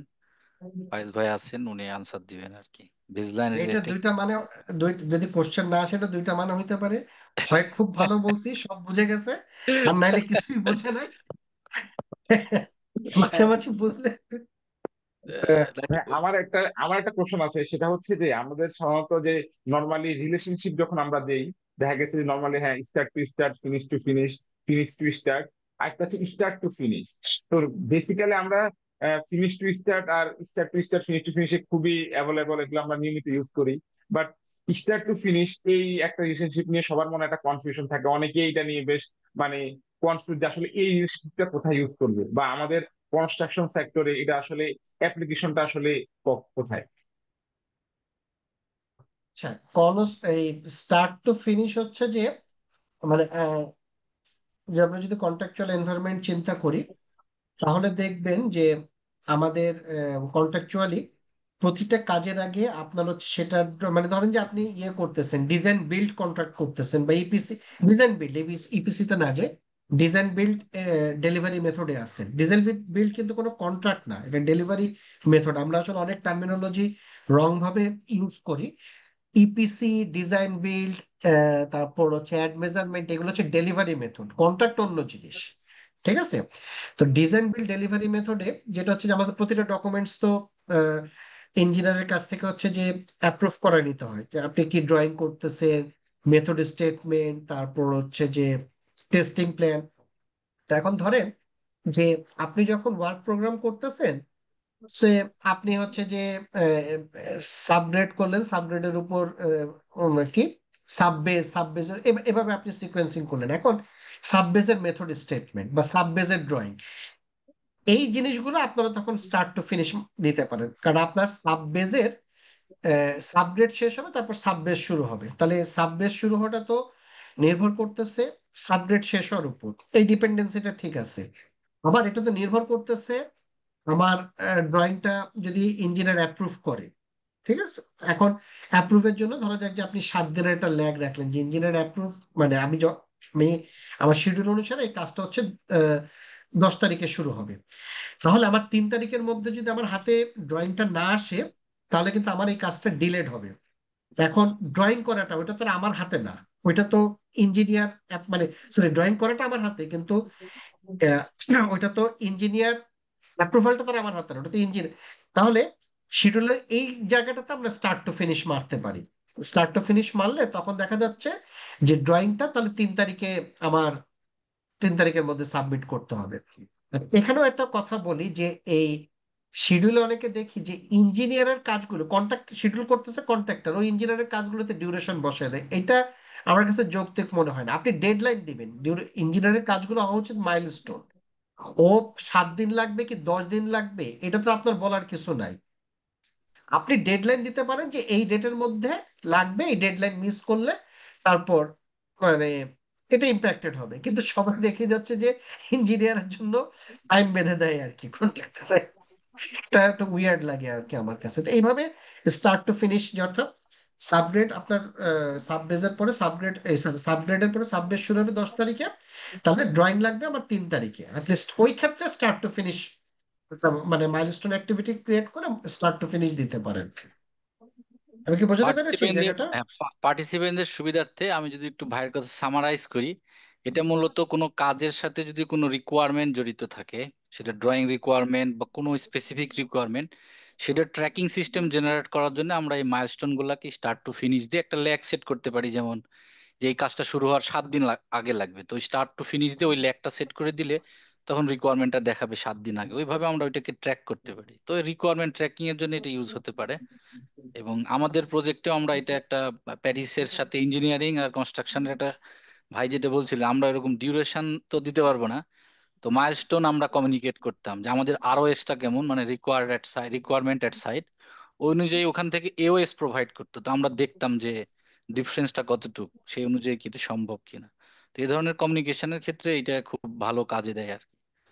তো তো এটা আমরা রিকোয়ারমেন্ট ধন্যবাদ ট্র্যাকিং। ভাইয়া, খুবই চমৎকার ভাবে ব্যাপারটা উপস্থাপন করার জন্য। আমার মনে হয় আমি ছাড়া আরো অন্যদেরও যাদের এই ব্যাপারে কনফিউশন ছিল তারা খুব পরিষ্কার ভাবে ব্যাপারটা বুঝতে পেরেছে। হ্যাঁ, আমাদের আমাদের মনে হয় কি, জি কিছু জি কোশ্চেন ভাইয়া বলেন। আছে কিউএ তে। কোশ্চেন দেখছি 10টা 6 7। প্রথম কোশ্চেন হচ্ছে ফয়েজ ভাইয়ের কাছে যে স্কেজুলের জন্য কি কি জানা প্রয়োজন, এজন্য কি নলেজ, বুকস, কন্ট্রাক্ট, ল জানতে হবে, মানে ডকুমেন্টস সম্বন্ধে একটু আইডিয়া চাইছে যে কোন ডকুমেন্টস গুলা বা কোথায় থেকে নলেজ গুলা গ্যাদার করলে ওনার জন্য স্কেজুলের উপর এক্সপার্টিস গেইন করতে সুবিধা হয় আর কি। এই যে তো শেষ নাই, আমরা স্টিল এখনো হচ্ছে যে শিখতেছি, নলেজের শেষ নাই। এমনি যে আপনার হচ্ছে যে পিএমআই এর যে প্র্যাকটিস স্ট্যান্ডার্ড ফর শিডিউলিং আছে, বা পিএম বক যেটা, পিএম বক 6th এডিশন পর্যন্ত ভালোই। তারপর 7th এডিশনটা আমার কাছে জটিল লাগছে, আমি ওটা পড়ে কিছু বুঝি নাই। আপনারা পিএম বক গাইড যেটা 6th এডিশন পড়তে পারেন, প্র্যাকটিস স্ট্যান্ডার্ড ফর শিডিউলিং, এটা আহ, ইয়ে পড়তে পারেন। আর হচ্ছে কিছু বই আছে, যেমন সালে মোবারকের বই আছে শিডিউলিং এর উপর, খুব ভালো, মানে আমি ওটা পড়েছি, খুব ভালো, মানে আমার ভালো লেগেছে আর কি। তারপর হচ্ছে ক্রিস কি অলিভার লেমেনের, মনে হয় অলিভার লেমেন না কার যেন, আহ, অলিভার লেমেন না ক্রিস কার্সন, ওনার একটা বই আছে। বইটা আমার পুরো পড়ার সুযোগ হয়নি, মানে উল্টা পাল্টা যেটুকু দেখছি আমার কাছে ভালো লাগছে। তো এরকম কিছু বই আছে, সালে মোবারক, ক্রিস কার্সন, তারপর আমি তার নামও ভুলে গেলাম। আমার সাথে আমাকে হোয়াটসঅ্যাপে নক করেন, আমি বইয়ের একটা লিস্ট আছে, ওটা শেয়ার করবো না। আর এছাড়া ওই যে এএসিই, ওদেরও কিছু হচ্ছে যে ডকুমেন্টস আছে শিডিউলিং এর উপর, সেগুলো স্টাডি করে দেখতে পারেন। তবে পিএমআই, এএসি, এগুলো তো হচ্ছে যে মানে কি বলবো, একটা স্ট্যান্ডার্ডের মতো, তো একটু পড়ে একটু বোঝাটা কষ্ট। সালে মোবারক বা এইসব রেফারেন্স বুক গুলো পড়লে আহ কি বলে, জিনিসটা বুঝতে সহজ হয় আর কি। আর ইউটিউবে তো প্রচুর ভিডিও আছে, এগুলো একটু দেখতে পারেন। একটা কোশ্চেন আছে, স্টেক হোল্ডার ম্যানেজমেন্টের বিষয়গুলো আর একটু ডিটেলসে বললে ভালো হতো। আচ্ছা, আমরা স্কেজুল রিলেটেড কোশ্চেন যেগুলো বেশি রিলেটেড সেগুলোকে আগে একটু নেই। অনেকে আমাদের যে আহ, চ্যাট আছে, চ্যাটের মধ্যে কোশ্চেন করেছেন, ওই আচ্ছা, আমি কোশ্চেনগুলো। সবগুলো থেকেই নিচ্ছি। রিসোর্স অ্যাড করার, ট্র্যাকিং করার কি কি মাথায় রাখতে হবে? আচ্ছা, এইটা একটা কোশ্চেন ভাই, যে রিসোর্স অ্যাড করা, ট্র্যাকিং করার কি কি মাথায় রাখতে হবে সেসব বিষয়ে জানতে চাচ্ছিলাম আর কি। মানে রিসোর্স অ্যাড করা এবং ট্র্যাকিং করার ক্ষেত্রে কি কি জানতে হবে? রিসোর্স অ্যাড হচ্ছে, মানে একটা তো হচ্ছে যে আপনার টিম, মানে আপনি ধরেন যে 100টা লেবার নিয়ে কাজ করবেন, এটা হচ্ছে যে আপনার রিসোর্সের সিলিং। ঠিক আছে। আর প্রতিটা অ্যাক্টিভিটিতে কয়টা করে লেবার লাগবে, সেটা তো প্রতিটা অ্যাক্টিভিটি ধরে ধরে আপনাকে ওই যে যেটা বললাম যে এফোর্ট এস্টিমেশন করে আপনাকে বের করতে হবে যে কতগুলো লেবার লাগবে। এখন লেবার, এটাকে অ্যাসাইনমেন্ট বলে, লেবার অ্যাসাইন করতেছে। এখন যদি আপনার কাজের অ্যারেঞ্জমেন্ট এরকম হয় যে আপনি লেবার আছে 100 জন, কিন্তু আপনি একদিন 120টা লেবার মানে অ্যাসাইন করে ফেললেন, তখন তো একটা ওভার অ্যালোকেশন দেখাবে। কিংবা একটা ব্যক্তিকে একই সময় দুটো কাজে আপনি ফুল টাইম এঙ্গেজ করলেন, এগুলোকে ওভার অ্যালোকেশন বলে। অর্থাৎ আপনার যা অ্যাভেলেবিলিটি লিমিট, সিলিং, তার চাইতে আপনি বেশি লেভেলে হচ্ছে যে এঙ্গেজ করছেন। তো এইটা তো সফটওয়্যার এমনি দেখাবে যে হচ্ছে যে আপনি ওভার অ্যালোকেটেড হয়ে গেছে কিনা। ওভার অ্যালোকেটেড হয়ে গেলে এটা তখন লেভেলিং করতে হবে। এখন লেভেলিং এর আলাপ যদি করতে বলেন এখন এই সময় তো একটু করাটা মুশকিল। লেভেলিং একটু জটিল আছে। এটা সফটওয়্যারে যদি অটো করা যায়, বাট এটা প্রেফার্ড হচ্ছে ম্যানুয়ালি লেভেলিং করা। ম্যানুয়ালি একটু কাজের, মানে ওটাকে খাস বাংলায় যেটা আমরা বলি কাজের ভাও বুঝে, কাজের ভাও বুঝে আমাদের হচ্ছে যে লেভেলিংটা করতে হয়। এটা যারা এক্সপার্ট শিডিউলার তারা প্রেসক্রাইব করেন ম্যানুয়ালি লেভেলিং করার। জি, আসসালামু আর আলাইকুম। আমি একটু জি, একটা প্রশ্ন করতে চাচ্ছিলাম। সেটা হচ্ছে হ্যাঁ, মেইনলি যখন আসলে বড় কন্ট্রাক্ট গুলাতে বেসিক্যালি এগুলো হচ্ছে আসলে মাইলস্টোন বেস পেমেন্ট থাকে, তো সেই ক্ষেত্রে আসলে অনেক কন্ট্রাক্টররা চেষ্টা করে যে আসলে তারা মানির উপরে মেইনলি হচ্ছে কস্টের এগেনস্টে তারা হচ্ছে ওয়েটেজ বা প্রজেক্ট প্রগ্রেস দেখাতে চায়। সেক্ষেত্রে আসলে হয় কি, এতে করে আসলে ফিজিক্যাল প্রোগ্রেসটা ভালো করে মানে আসলে অ্যাকচুয়াল সাইট সিনারিওটা আসে না। তো এই ক্ষেত্রে আপনি আসলে কি আইডিয়া দিবেন আমাদের অডিয়েন্সদেরকে? এটার কোনো আইডিয়া নাই। সেটা হচ্ছে যে আপনার মানে রুলস অফ পারফরমেন্স মেজারমেন্ট যেটা, এইটা হচ্ছে যে আপনারা ঠিক করবেন, সবাই মিলে বসে ঠিক করতে হবে। এখন সেটা একটু ত্রুটিপূর্ণ হতে পারে, বাট সবার আন্ডারস্ট্যান্ডিংটা যেন এক লেভেলে থাকে। প্রবলেমটা হয় যে রুলস অফ পারফরমেন্স মেজারমেন্ট, আপনি যে ওয়েটেজ সিস্টেমটা বললেন, এগুলো হচ্ছে যে মানে কি বলবো, যে প্রপারলি কমিউনিকেট করা হয় না, সবার আন্ডারস্ট্যান্ডিংটা এক লেভেলে থাকে না। আপনি প্রাইমারিতেই দেখতে পাবেন যে পারফরমেন্স মেজারমেন্ট করার জন্য কিন্তু বেশ কয়েকটা পদ্ধতি আছে। ওই যে 0-100 মাইলস্টোন, কি বলে ডাব্লিউএস মাইলস্টোন, 50-50, প্রতিটাই ইউজ করা যায়। মানে ধরেন যে শতভাগ অ্যাকুরেট হতে হবে নট নেসেসারি, বাট যেটা আপনি গ্রহণ করবেন সেটা যেন সবাই একমত থাকে এবং সবার আন্ডারস্ট্যান্ডিংটা এক লেভেলে থাকে, এটা আমার কাছে বেশি জরুরি মনে হয়। নাইলে এই যে পরে কনফ্লিক্ট গুলো অ্যারাইজ হয়। জি, আরেকটা কোশ্চেন আছে আমার, আরেকজন একজন অডিয়েন্স একটা কোশ্চেন করছিল আমাকে। আসলে তার প্রজেক্টে হচ্ছিল মেইনলি যে প্রবলেমগুলো সে ফেস করতেছে, সেটা হলো মানে কাজগুলা খুবই মানে অ্যাব্রাপ্টলি চেঞ্জ হচ্ছে। মানে একটা কাজ যেটা প্ল্যানিং এ ছিল আজকে এখানে, অন্য জায়গায় কাজ হচ্ছে, মানে মেসিভ চেঞ্জ আসতেছে বারবার। সে এটা নিয়ে আসলে চেঞ্জটা হিমশিম। কার কাছ থেকে আসতেছে? কন্ট্রাক্টর সাইড থেকে, কন্ট্রাক্টর প্ল্যান হচ্ছে, প্ল্যান করছে, কিন্তু এজ এ শিডিউলার হিসাবে সে খুব ডিফিকাল্টি ফেস করতেছে। সে তার অর্গানাইজেশনে আসলে ওইভাবে ডিল করতে পারতেছে না ব্যাপারগুলো। তো তার এগেনস্টে মানে তার জন্য আসলে কি ধরনের সাজেশন থাকবে? হ্যাঁ, মানে আহ, এক্ষেত্রে বিষয় আছে কি যে আহ, এটা কি সরকারি প্রজেক্ট, মানে প্রাইস অ্যাডজাস্টমেন্টের বিষয় কি গভর্নমেন্ট আছে? প্রজেক্ট। জি, গভর্নমেন্ট না, প্রজেক্ট। না, প্রাইস অ্যাডজাস্টমেন্টের বিষয় আছে নাকি? এখানে আসলে আমি যেটা বলি, ধরেন এখানে সমস্যা হচ্ছে ল্যান্ডের ইস্যু আছে প্রজেক্টগুলোতে। মেইনলি আমাদের ইউটিলিটি এবং ল্যান্ডের সমস্যা থাকে। তো এই কারণে প্রজেক্টগুলা যে জায়গাতে শুরু করার কথা সেই জায়গায় শুরু না করে অন্য জায়গায় শুরু করতে হয় কন্ট্রাক্টরকে। তো সেই কারণে কন্ট্রাক্টরের মোবিলাইজেশন প্রবলেম থাকে, নানান ক্লেম ইস্যু থাকে। বাট অ্যাজ এ স্কেজুলার হিসাবে মানে সে কিভাবে তার অর্গানাইজেশন অর্গানাইজেশন যদি মানে সে যদি চায় যে না রিবেজলাইন সাবমিট করব, হয়তো এক্ষেত্রে অর্গানাইজেশন সে ডিল করতে পারে না, যে আসলে অর্গানাইজেশন চায় না যে নতুন করে আরেকটা বেসলাইন সাবমিট করতে। তো কিভাবে আসলে ডিল করবে এই আচ্ছা, ব্যাপার? হ্যাঁ, বেসলাইনের ব্যাপারটা ভালো বলছেন। সেটা হচ্ছে যে একটা প্রজেক্টে একাধিক বেসলাইন হতে পারে এবং এটা হওয়াটাই সমীচীন, কারণ construction environment time to time আমাদের চেঞ্জ হয়। ঠিক আছে। বেসলাইনের ব্যাপারে আমাদের কতগুলো রিজিডিটি আছে যে আমরা একবার বেসলাইন করছি আর একবার চেঞ্জ করতে চাই না। হ্যাঁ, মানে আপনার ভিতরে ধরেন যে ডেডলাইনটা ঠিক রেখে ভিতরে রিঅ্যারেঞ্জিং করলেন, এটা তো তখন বেসলাইন হবে। ঠিক আছে। তো বেসলাইন এটা হওয়াই উচিত আর কি প্রতিবার, মানে যদি এরকম রিঅ্যারেঞ্জ হয়। আর আপনি যেটা বললেন এটা তো আসলে এমপ্লয়ারেরই প্রবলেম। এমপ্লয়ার যেমন আমি আগের প্রজেক্টে ঢাকা সিলেট করিডোর প্রজেক্টে, ওখানে এমপ্লয়ার হচ্ছে যে কন্ট্রাক্টরকে জমি দিতে পারতেছে না। সে কন্ট্রাক্টে প্রমিস করছে 9 মাসের মধ্যে সমস্ত জমি দিবে, কিন্তু হচ্ছে যে 2-2.5 বছর হয়ে যাচ্ছে, 3 বছর হয়ে যাচ্ছে, সে জমি দিতে পারতেছে না।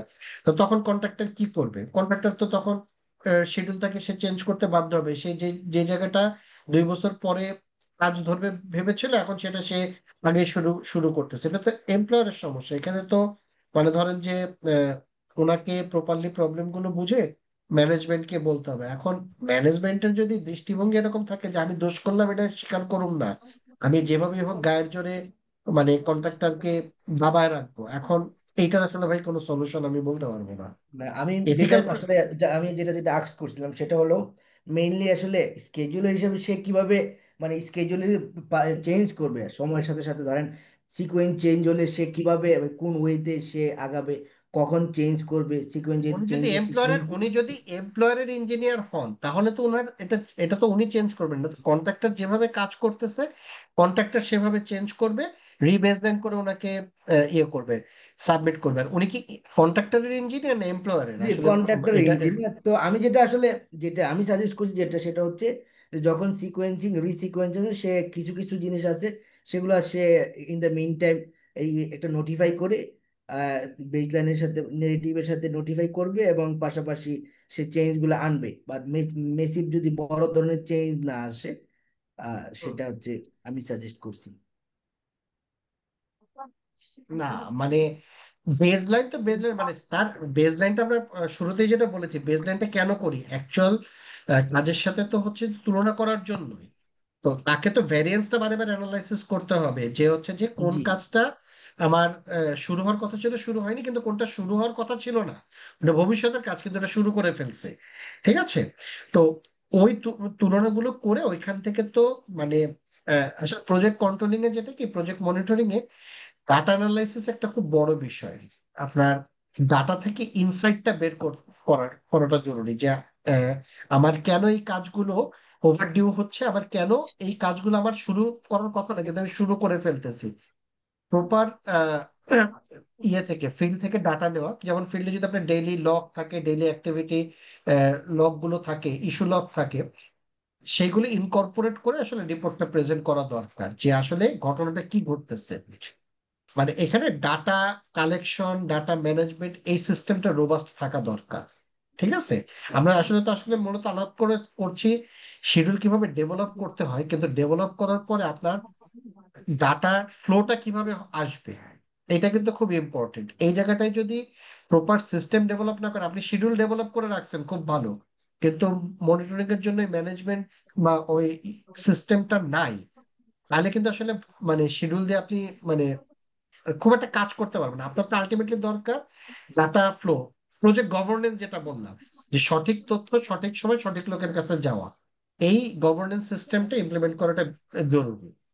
তো আমি একটু ভাইয়ের সাথে অ্যাড করি, আমার মনে হয় যে আমাদের ম্যাক্সিমাম জায়গাতে একটা ডকুমেন্টের খুব অভাব আমরা বোধ করি। সেটা হচ্ছে যে স্কেজুল বেসিস ডকুমেন্টেশন বা চেঞ্জ ম্যানেজমেন্ট স্কেজুলের কিভাবে এই ডকুমেন্ট আমি খুবই কম জায়গায় দেখছি। তো যে কারণে পরবর্তীতে স্কেজুলার আসলে প্রবলেম গুলো হয়, যে চেঞ্জ গুলো সে কিভাবে ডিল করবে, কিভাবে ম্যানেজ করবে, মানে প্রপার প্রসেসটা সে আগে থেকে তৈরি করে না, বা ম্যানেজমেন্টের কনসার্ন ওইখানে থাকে না। ম্যানেজমেন্ট যদি জানে চেঞ্জ ম্যানেজমেন্ট এই ওয়েতে হবে, তো সে ডিসএগ্রি করার ওয়ে থাকে না। তো ওইটা আমরা একটু আগে থেকে যদি প্রিপেয়ার করে নিয়ে তারপরে স্কেজুল ডিল করি, তাহলে সবার আর কি মানে স্টেক হোল্ডারের এগ্রিমেন্টটা ভালো থাকে। ওই ক্ষেত্রে সবাই এগ্রিড থাকে যে চেঞ্জ গুলো এভাবে হবে। তো আমরা এক টপিকে থাকলে আমাদের অনেক সময় লাগবে, সবকিছু ডিসকাশন করলে অনেক বেশি সময় লাগবে। আমরা আরো কিছু কোশ্চেন আছে, রিলেটেড কোশ্চেন। ওয়ালিউল জিজ্ঞেস করছে ডিসিএম এ 14 পয়েন্ট সম্বন্ধে বিস্তর ডিসকাশনের ব্যাপারে। এটা মনে হয় না ভাইয়ের পক্ষে এখানে পুরো ডিসকাশন এত সময়ের মধ্যে ক্লিয়ার করা সম্ভব হবে, 14টা পয়েন্টস এর পুরো আমি ডিসকাশন। একটু একটু না পুরো 14টা পয়েন্ট ডিসকাস করছি না, সেটা হচ্ছে দুই একটা পয়েন্ট খালি একটু বলি। সেটা হচ্ছে যে ডিসিএম এ অ্যাপ্লাই করলে একটা বড় সুবিধা যেটা, যে ডিসিএমএ তে যেমন ফ্লোট, বেশি ফ্লোট রাখা এটাকে রেস্ট্রিক্ট করছে, বড় বড় ডিউরেশন রাখা এটাকে রেস্ট্রিক্ট করছে, নেগেটিভ ফ্লোট তো টোটালি নিষিদ্ধ, কনস্ট্রেইন্ট।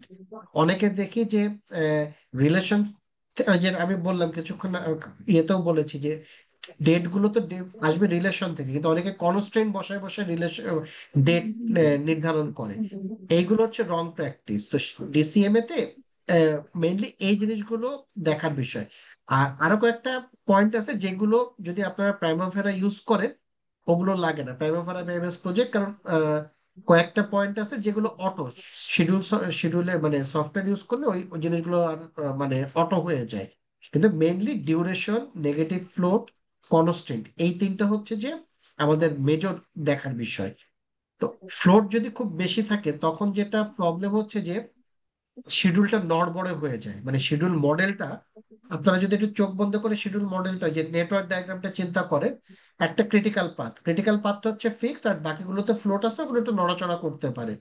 এখন চিন্তা করে দেখেন, একটা শিডিউল মডেলে ম্যাক্সিমাম অ্যাক্টিভিটিতে বিশাল বিশাল ফ্লোট, মডেলটা অনেক নড়বড়ে হয়ে যাবে না? আপনারা স্ট্যাট প্রোতে যারা ওই যে বিল্ডিং এর মডেল করছেন, খুব টল বিল্ডিং হলে কিন্তু দেখবেন যে অনেক বেশি নড়ে। ঠিক শিডিউল মডেলটা যদি ভাবে চিন্তা করেন যে অনেক বেশি ফ্লোট, অনেক বেশি আহ, আহ, অনেক বেশি অ্যাক্টিভিটি, অনেক বেশি বেশি ফ্লোট, মডেলটা নড়বড়ে হয়ে যাবে। সো এইটাকে হচ্ছে যে ডিসিএম এ 14 পয়েন্ট ইয়েদের রেস্ট্রিক্ট করা হয়। এটা প্রাইমাভারাতেও এখন ইনকর্পোরেট করছে ডিসিএম এ 14 পয়েন্ট চেকলিস্ট, যেটাতে আপনারা যে কোনো শিডিউলের ওটাকে কি বলবো রিপোর্ট দিতে পারেন। চেক দিবেন। তাছাড়া কিছু ওয়েবসাইট আছে, ওয়েবসাইটেও আপনারা আরো ওই যে শিডিউলিং এর স্কোরও টোটাল মানে প্রাইমারি তো স্কোর ডিফাইন করা যায় না, ওইগুলোতে বিভিন্ন ক্রাইটেরিয়া দিয়ে স্কোর বের করা যায় যে 85% স্কোর না হলে আমি শিডিউলটা অ্যাপ্রুভ করবো না এটা। কিন্তু যদি না করতে চান, মানে অ্যাজ এ এমপ্লয়ার হিসেবে, আমি এমপ্লয়ারের পয়েন্ট অফ ভিউ থেকে বলতেছি, এমপ্লয়ার কিংবা ইঞ্জিনিয়ারের পয়েন্ট অফ ভিউ থেকে, যদি না করতে চান সেটা আপনারা কন্ট্রাক্টে লিখে দিবেন। কন্ট্রাক্টে লিখতেছেন না, পরে বলতেছেন যে এটা না হলে আমি এটা অ্যাপ্রুভ করব না, এই জিনিসটা ঠিক না। এগুলো কন্ট্রাক্টে প্রপারলি লেখা উচিত। Next next question. একটা কোশ্চেন হচ্ছে এখানে, একজন জিজ্ঞেস করছে যে how should we manage multiple baselines when revisions are needed due to unexpected issues? আচ্ছা, সামারি করলে যেটা দাঁড়ায় আর কি। আপনার চেঞ্জ চেঞ্জ রিকোয়েস্ট যদি আসে, চেঞ্জ মানে আমাদের যেটা হয় কি, চেঞ্জ চেঞ্জটা চেঞ্জ আসবে, চেঞ্জটা ইনএভিটেবল, এটা আসবেই। চেঞ্জটা ডিল করবো কি করে, প্রশ্নটা হচ্ছে এটা। চেঞ্জ ডিল করার প্রথম সিস্টেমটা হচ্ছে যে আপনার একটা চেঞ্জ কন্ট্রোল বোর্ড এস্টাবলিশ করতে হবে, যারা এই পুরা চেঞ্জটাকে ডিল করবে। চেঞ্জ রিকোয়েস্ট আসলে প্রথমে আপনাকে মানে অ্যানালাইসিস করতে হবে বা অ্যাসেস করতে হবে যে চেঞ্জটা জরুরি কিনা। সেকেন্ড হচ্ছে যে চেঞ্জটা যদি জরুরি না হয় তাহলে তো ওখানেই রিজেক্ট। জরুরি হয়, ঠিক আছে, এরপর পরের স্টেজে আসেন যে চেঞ্জের ইম্প্যাক্ট অ্যানালাইসিস করেন, যে এটা যদি চেঞ্জটা ইনকর্পোরেট করি আমার শিডিউল এবং কস্টের উপর কি ইম্প্যাক্ট পড়বে। সেই রেজাল্টটা হচ্ছে যে যিনি চেঞ্জ রিকোয়েস্টটা করেছেন তাকে সহ ইম্পর্টেন্ট সকল স্টেক হোল্ডারদের কাছে এটা শেয়ার করা যে এই চেঞ্জটা করলে এই ইম্প্যাক্ট হবে। সব স্টেক হোল্ডাররা যদি এগ্রিড হয় বা চেঞ্জ কন্ট্রোল বোর্ডের মেম্বাররা যদি এগ্রিড হয় যে হ্যাঁ ঠিক আছে এই চেঞ্জটা করা যেতে পারে, তখন এই ইনফরমেশনটা সবার সাথে শেয়ার করা যে এই চেঞ্জটা আমরা ইনকর্পোরেট করার যাও, কারণে ভিডিও বন্ধ এটা হয়েছে। করেছি। তখন তখন হচ্ছে যে নতুন বেসলাইন সেট করতে হবে। চেঞ্জটা যখন চেঞ্জ কন্ট্রোল বোর্ড ডিসাইড মানে অ্যাকসেপ্ট করবে যে হ্যাঁ এই চেঞ্জটা আমরা এন্ডোর্স করলাম, তখন নতুন বেসলাইন সেট করে সেটা আবার সবাইকে জানায় দেওয়া যে এখন থেকে কিন্তু নতুন বেসলাইন, এখন এই বেসলাইনের বেসিসে আমাদের পারফরমেন্স মেজার হবে, এটা জানাই দিয়ে তারপর কাজে নামা। তারপর একটা কোশ্চেন আসছে আমাদের কাছ থেকে, একজন উনি জানতে চেয়েছেন, আর there any resource or courses on IoT or any suggestion, মানে এক্সটেনশন অফ টাইমের প্রতি আলাদাভাবে কোনো কোর্স আছে কিনা বা কোনো রিসোর্স যেখানে ফলো এটার করার উত্তর জন্য ভালো এটার হবে উত্তর আর কি। রাসেল দি। এটার উত্তর আসলে দিব দেবো না। এটা রাসেল, এটার ব্যাপারে আমার চেয়েও অনেক বড় এক্সপার্ট, ও এটার উত্তর দিক। না, বড় এক্সপার্ট না ভাই। এটার কোর্স আসলে আমাদের এখানে লোকাল কোর্স এরকম অ্যাভেলেবল নাই। আমরা যদি ডিলে অ্যানালাইসিসের উপর এক্সপার্টিস গেইন করতে চাই, কিছু কোর্স আছে বাইরের। আমি বলবো প্রজেক্ট কন্ট্রোল একাডেমির যে ক্রিসের একটা কোর্স আছে, এটা খুব ভালো কোর্স। উনি এই এই এই ফিল্ডে খুবই এক্সপার্ট, যদিও একটু কস্টলি। তো মাঝে মাঝে নভেম্বর ডিসেম্বরের দিকে তারা একটা ইয়ার এন্ড ডিসকাউন্ট দেয়, ওখান থেকে কিনতে পারেন। আর রিসোর্সের ক্ষেত্রে বলবো যে এএসসির কিছু ডকুমেন্টস আছে, যেমন ফরেনসিক স্কেজুল অ্যানালাইসিসের যে রিকমেন্ডেড প্র্যাকটিস আছে কিছু, আপনারা এটা গুগল করলেই দেখতে পাবেন। প্লাস হচ্ছে প্রসপেক্টিভ টিআই এর জন্য, মানে যেগুলো ফিউচার ইভেন্টের ইম্প্যাক্ট কেমন হবে অ্যানালাইসিস করার জন্য আর একটা ডকুমেন্টস আছে, ওদের রিকমেন্ডেড প্র্যাকটিস বলে। তো এখান থেকে আপনারা একটু পড়াশোনা করলে আইডিয়া পাবেন আর কি। ভাইয়া প্রেডিক এখানে আসলে সম্প্রতি যে একটা কোর্স গুলা, ক্রিস সার্টিফিকেশন। কার্সনের কোর্স গুলা হচ্ছে অনেক দামি। আমি দেখলাম যে একটা নতুন কোর্স উনি নিবে, তো $1400। তো এটা আসলে আমাদের দেশের যারা ইঞ্জিনিয়ার, বেসিক্যালি যারা প্রজেক্ট কন্ট্রোলের কাজ করে তাদের জন্য আসলে কত টাকা অ্যাপ্লিকেবল আসলে, সেটা আসলে ব্যাপার। হ্যাঁ, আমি একটু আরেকটা যোগ করি রাসেলের সাথে, ওই যে ফিডিকো কিন্তু এখন এই ডিল অ্যানালাইসিস এর সার্টিফিকেশন চালু করছে, দেখছো কিনা জানি না। সম্প্রতি ওরা ডিল অ্যানালাইসিস এর ফরেনসিক শিডিউল অ্যানালাইসিস এর উপর তো গ্লোবাল প্রজেক্ট কন্ট্রোল এএসিই এদের সার্টিফিকেশন আছে, ফিডিকো রিসেন্টলি এটা চালু করছে আর কি। আচ্ছা আচ্ছা, আমি অবশ্য হ্যাঁ, তবে ফিডিকেটটা খেয়াল করি না। ফয়সলের কথাটার সাথে একমত যে এগুলো অনেক এক্সপেন্সিভ। এখন বাংলাদেশে আমরা যে বেতন পাই এই বেতনে আসলে ডেভেলপমেন্ট করাটা কঠিন। মানে এটা আসলে একটা দুষ্ট চক্রের মধ্যে, আমরা গরিব বলে ডেভেলপ করতে পারি না, ডেভেলপ করতে পারি না বলে গরিব থেকে যাই। মানে এই দুষ্ট চক্রের না, সলিউশন আমরা আমি লুপের জানি মধ্যে না। পড়ে গেছি আসলে, এই লুপটা থেকে বেরোনোটা বেশ টাফ, কারণ আমাদের চেষ্টা করে যেতে হবে আর কি যতটুকু সাধ্য আছে। হ্যাঁ, এটা যেমন যে আপনারা এই যে আমরা যে একটা কি বলে যে association of project control professional, এটা একটা উদ্যোগ যে লুপ থেকে বের হওয়ার। ঠিক আছে, আমরা হয়তো গ্লোবাল কোর্স গুলো পারচেস করতে পারতেছি না, কিন্তু আমাদের যার যতটুকু নলেজ আছে, এক্সপার্টিস আছে, আমরা একটা কমিউনিটি ডেভেলপ করে যদি এটা নলেজ শেয়ারিংটা করতে চাই, করতে থাকি, মানে হ্যাঁ, আমাদের কিছুটা তো আমাদের আমাদের টার্গেট আছে ভাই, ডেভেলপ। যে আমরা specific subject wise knowledge sharing গুলো আমরা ডে বাই ডে আর কি আসতে সামনে ইন ফিউচারে যাব। তো সেখানে এই ডকুমেন্ট গুলো নিয়েও আমরা স্পেসিফিক ডিসকাশনের চেষ্টা করবো আর কি, ওয়েবিনার অ্যারেঞ্জ করা। তো ওইখান থেকেও আর কি বেনিফিটেড হবে পার্টিসিপেন্টরা বলে আমরা মনে করছি। তবে ভাই আমি আপনার সাথে আর একটু অ্যাড করতে চাচ্ছি, আসলে বড় কোর্স গুলা দাম দিয়ে করলেও রিটার্ন কিন্তু আসে। সেটা আমি আমার ক্ষেত্রেই বলি, বা আমাদের মতিন ভাই আছে, উনি স্বীকার করবে, রিটার্ন অবশ্যই আসে আমার মনে হয়। না, এটা অবশ্য মানে অনেক সময় আপনারা ডিপেন্ড করে। আপনারা 1.5 লাখ টাকাতে আইফোন না কিনে 1.5 লাখ টাকাতে কোর্স করবেন, এটা হচ্ছে বটম লাইন। এক্স্যাক্টলি, না আমি আইফোন ভাইয়ের সাথে 17 এগ্রি কেনা, করি। iPhone 17 কেনার দরকার নাই। 20-25 হাজার টাকা, কারণ মোবাইলে ফেসবুকে তো ঘাটবো, তো ওই 25-30 হাজার টাকার মোবাইল কেনেন বা 40 হাজার টাকার মোবাইল কেনেন, এর বেশি কিনেন না। বাকিটা কোর্সের পেছনে ব্যয় করেন। ইএমআই করে যদি মোবাইল পারচেস করতে পারেন, ইএমআই করে কোর্সও পারচেস করতে পারবেন। জি, ইনশাল্লাহ। বুঝছেন, আমরা ইতিমধ্যে আমাদের মনে হয় মোটামুটি যা কোশ্চেন আমাদের এসেছে সবগুলাই মোটামুটি অ্যান্সার দিয়ে দিচ্ছেন। আমরা অলরেডি সময় থেকে বেশ কিছুটা পিছিয়ে, অলরেডি ভাইয়া একটা 10:30 লাস্ট বেজে গিয়েছে। কোশ্চেন ছিল, একটু করা যাবে যদি একটু হ্যাঁ হ্যাঁ, সময় আমি, শিওর দিতেন? আমার কোনো সমস্যা শিওর নেই, শিওর। রাসেল কিংবা দিদার, আপনাদের যদি সমস্যা না থাকে, আমার আমার কোনো সমস্যা হ্যাঁ নেই, কালকে আমার হ্যাঁ, ছুটি। Sure sure. হ্যাঁ, বলেন। আচ্ছা ভাইয়া, কোশ্চেনটা হচ্ছে যে আমি একটা প্রজেক্ট সিনারিওর কথা বলছি, মনে করেন রোড প্রজেক্ট, 10 থেকে 12 কিলো রোড প্রজেক্ট আছে। তো আমি এটার যখন আমি অ্যাক্টিভিটি ডিফাইন করতেছি, তো ধরেন ভাইয়া একটা অ্যাক্টিভিটি হলো ধরেন এমব্যাঙ্কমেন্ট। এমব্যাঙ্কমেন্টের তো বিভিন্ন লেয়ার আছে। তো কোনো রাইট। জায়গায় 10 লেয়ার, কোনো জায়গায় 2 লেয়ার, মানে যদি 150 করে লেয়ার ধরি অথবা 300 করেও হ্যাঁ ধরি, যাই ধরি, একটা হ্যাঁ। আছে। তো আমার এই প্রজেক্টটা মনে করেন সিনারিওটা এরকম যে আমার এক্সিস্টিং এর রোডের সাথেও এক্সটেনশন আছে, প্লাস আমার নিউ অ্যালাইনমেন্টও আছে, দুই রকমই আছে। এখন আমি যখন ভাইয়া প্রজেক্টের অ্যাক্টিভিটি লেন্থ গুলো ভাগ করবো, সে মানে চেইনেজ গুলো যখন ডিফাইন করব, তো যেমন ধরেন ভাইয়া আমি যদি 200 মিটারের উপরে যদি একটা এম্বাঙ্কমেন্ট ধরি লেন্থে, বাই লেন্থ, উইথ তো হুম 20 মিটার হুম বা হুম এর চেয়ে বেশি হবে, 200 মিটার হুম লেন্থ যদি বেশি ধরি, তখন সেই ক্ষেত্রে কি হয়, মানে উম, মানে 500 বা 1 কিলো করে ধরি, তখন আমার পরবর্তী চেইনে যখন যাব, তখন আমার একটা ইয়াতে start to start plus some lead এরকম দিয়ে তারপর আগানো লাগে।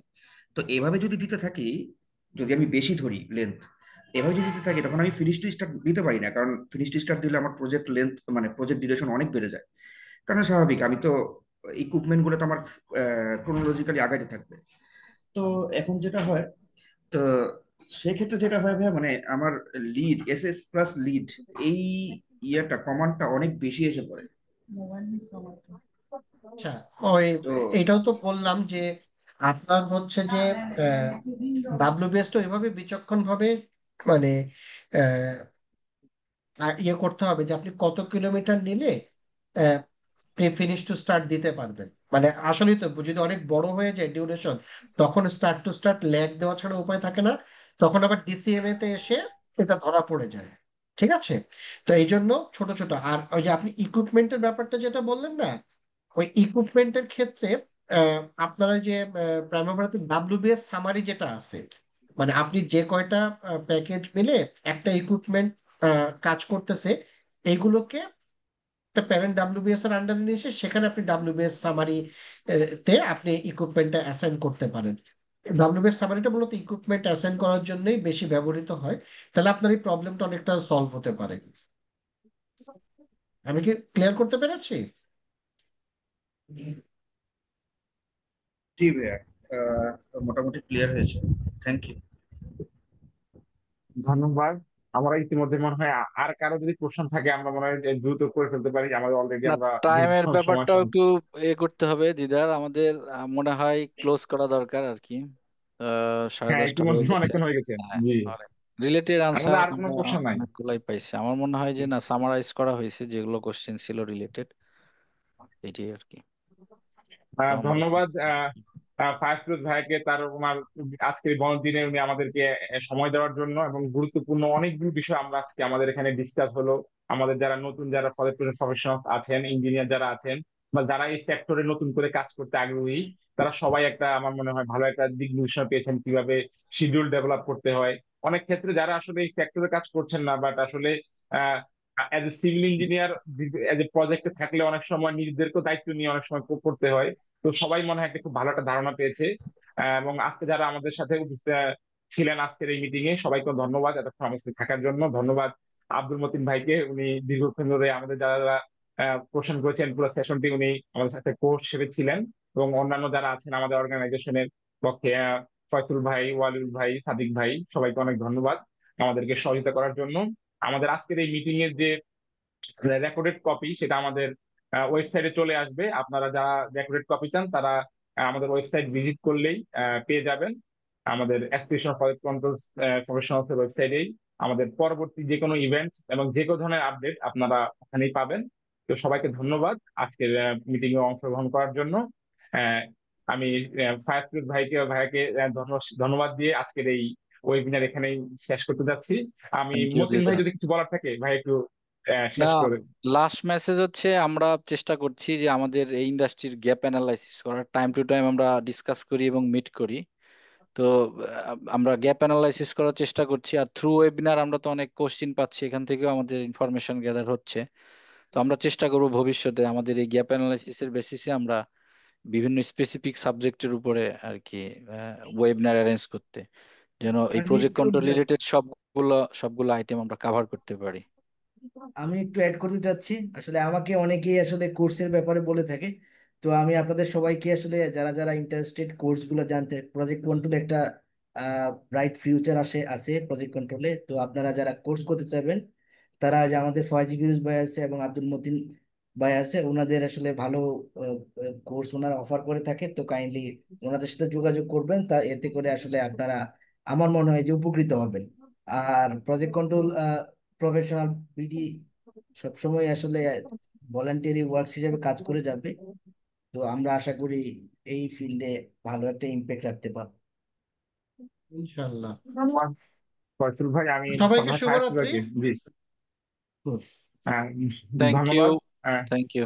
এভরিওয়ান। আমরা আশা করি আমাদের যারা কানেক্টেড থাকতে চান আমাদের হোয়াটসঅ্যাপ গ্রুপ এবং অন্যান্য যে সোশ্যাল মিডিয়া আছে সেখানে থাকলে আমরা আমাদের অর্গানাইজেশনের পরবর্তী যে কোনো ফিডব্যাক আপনারা পাবেন।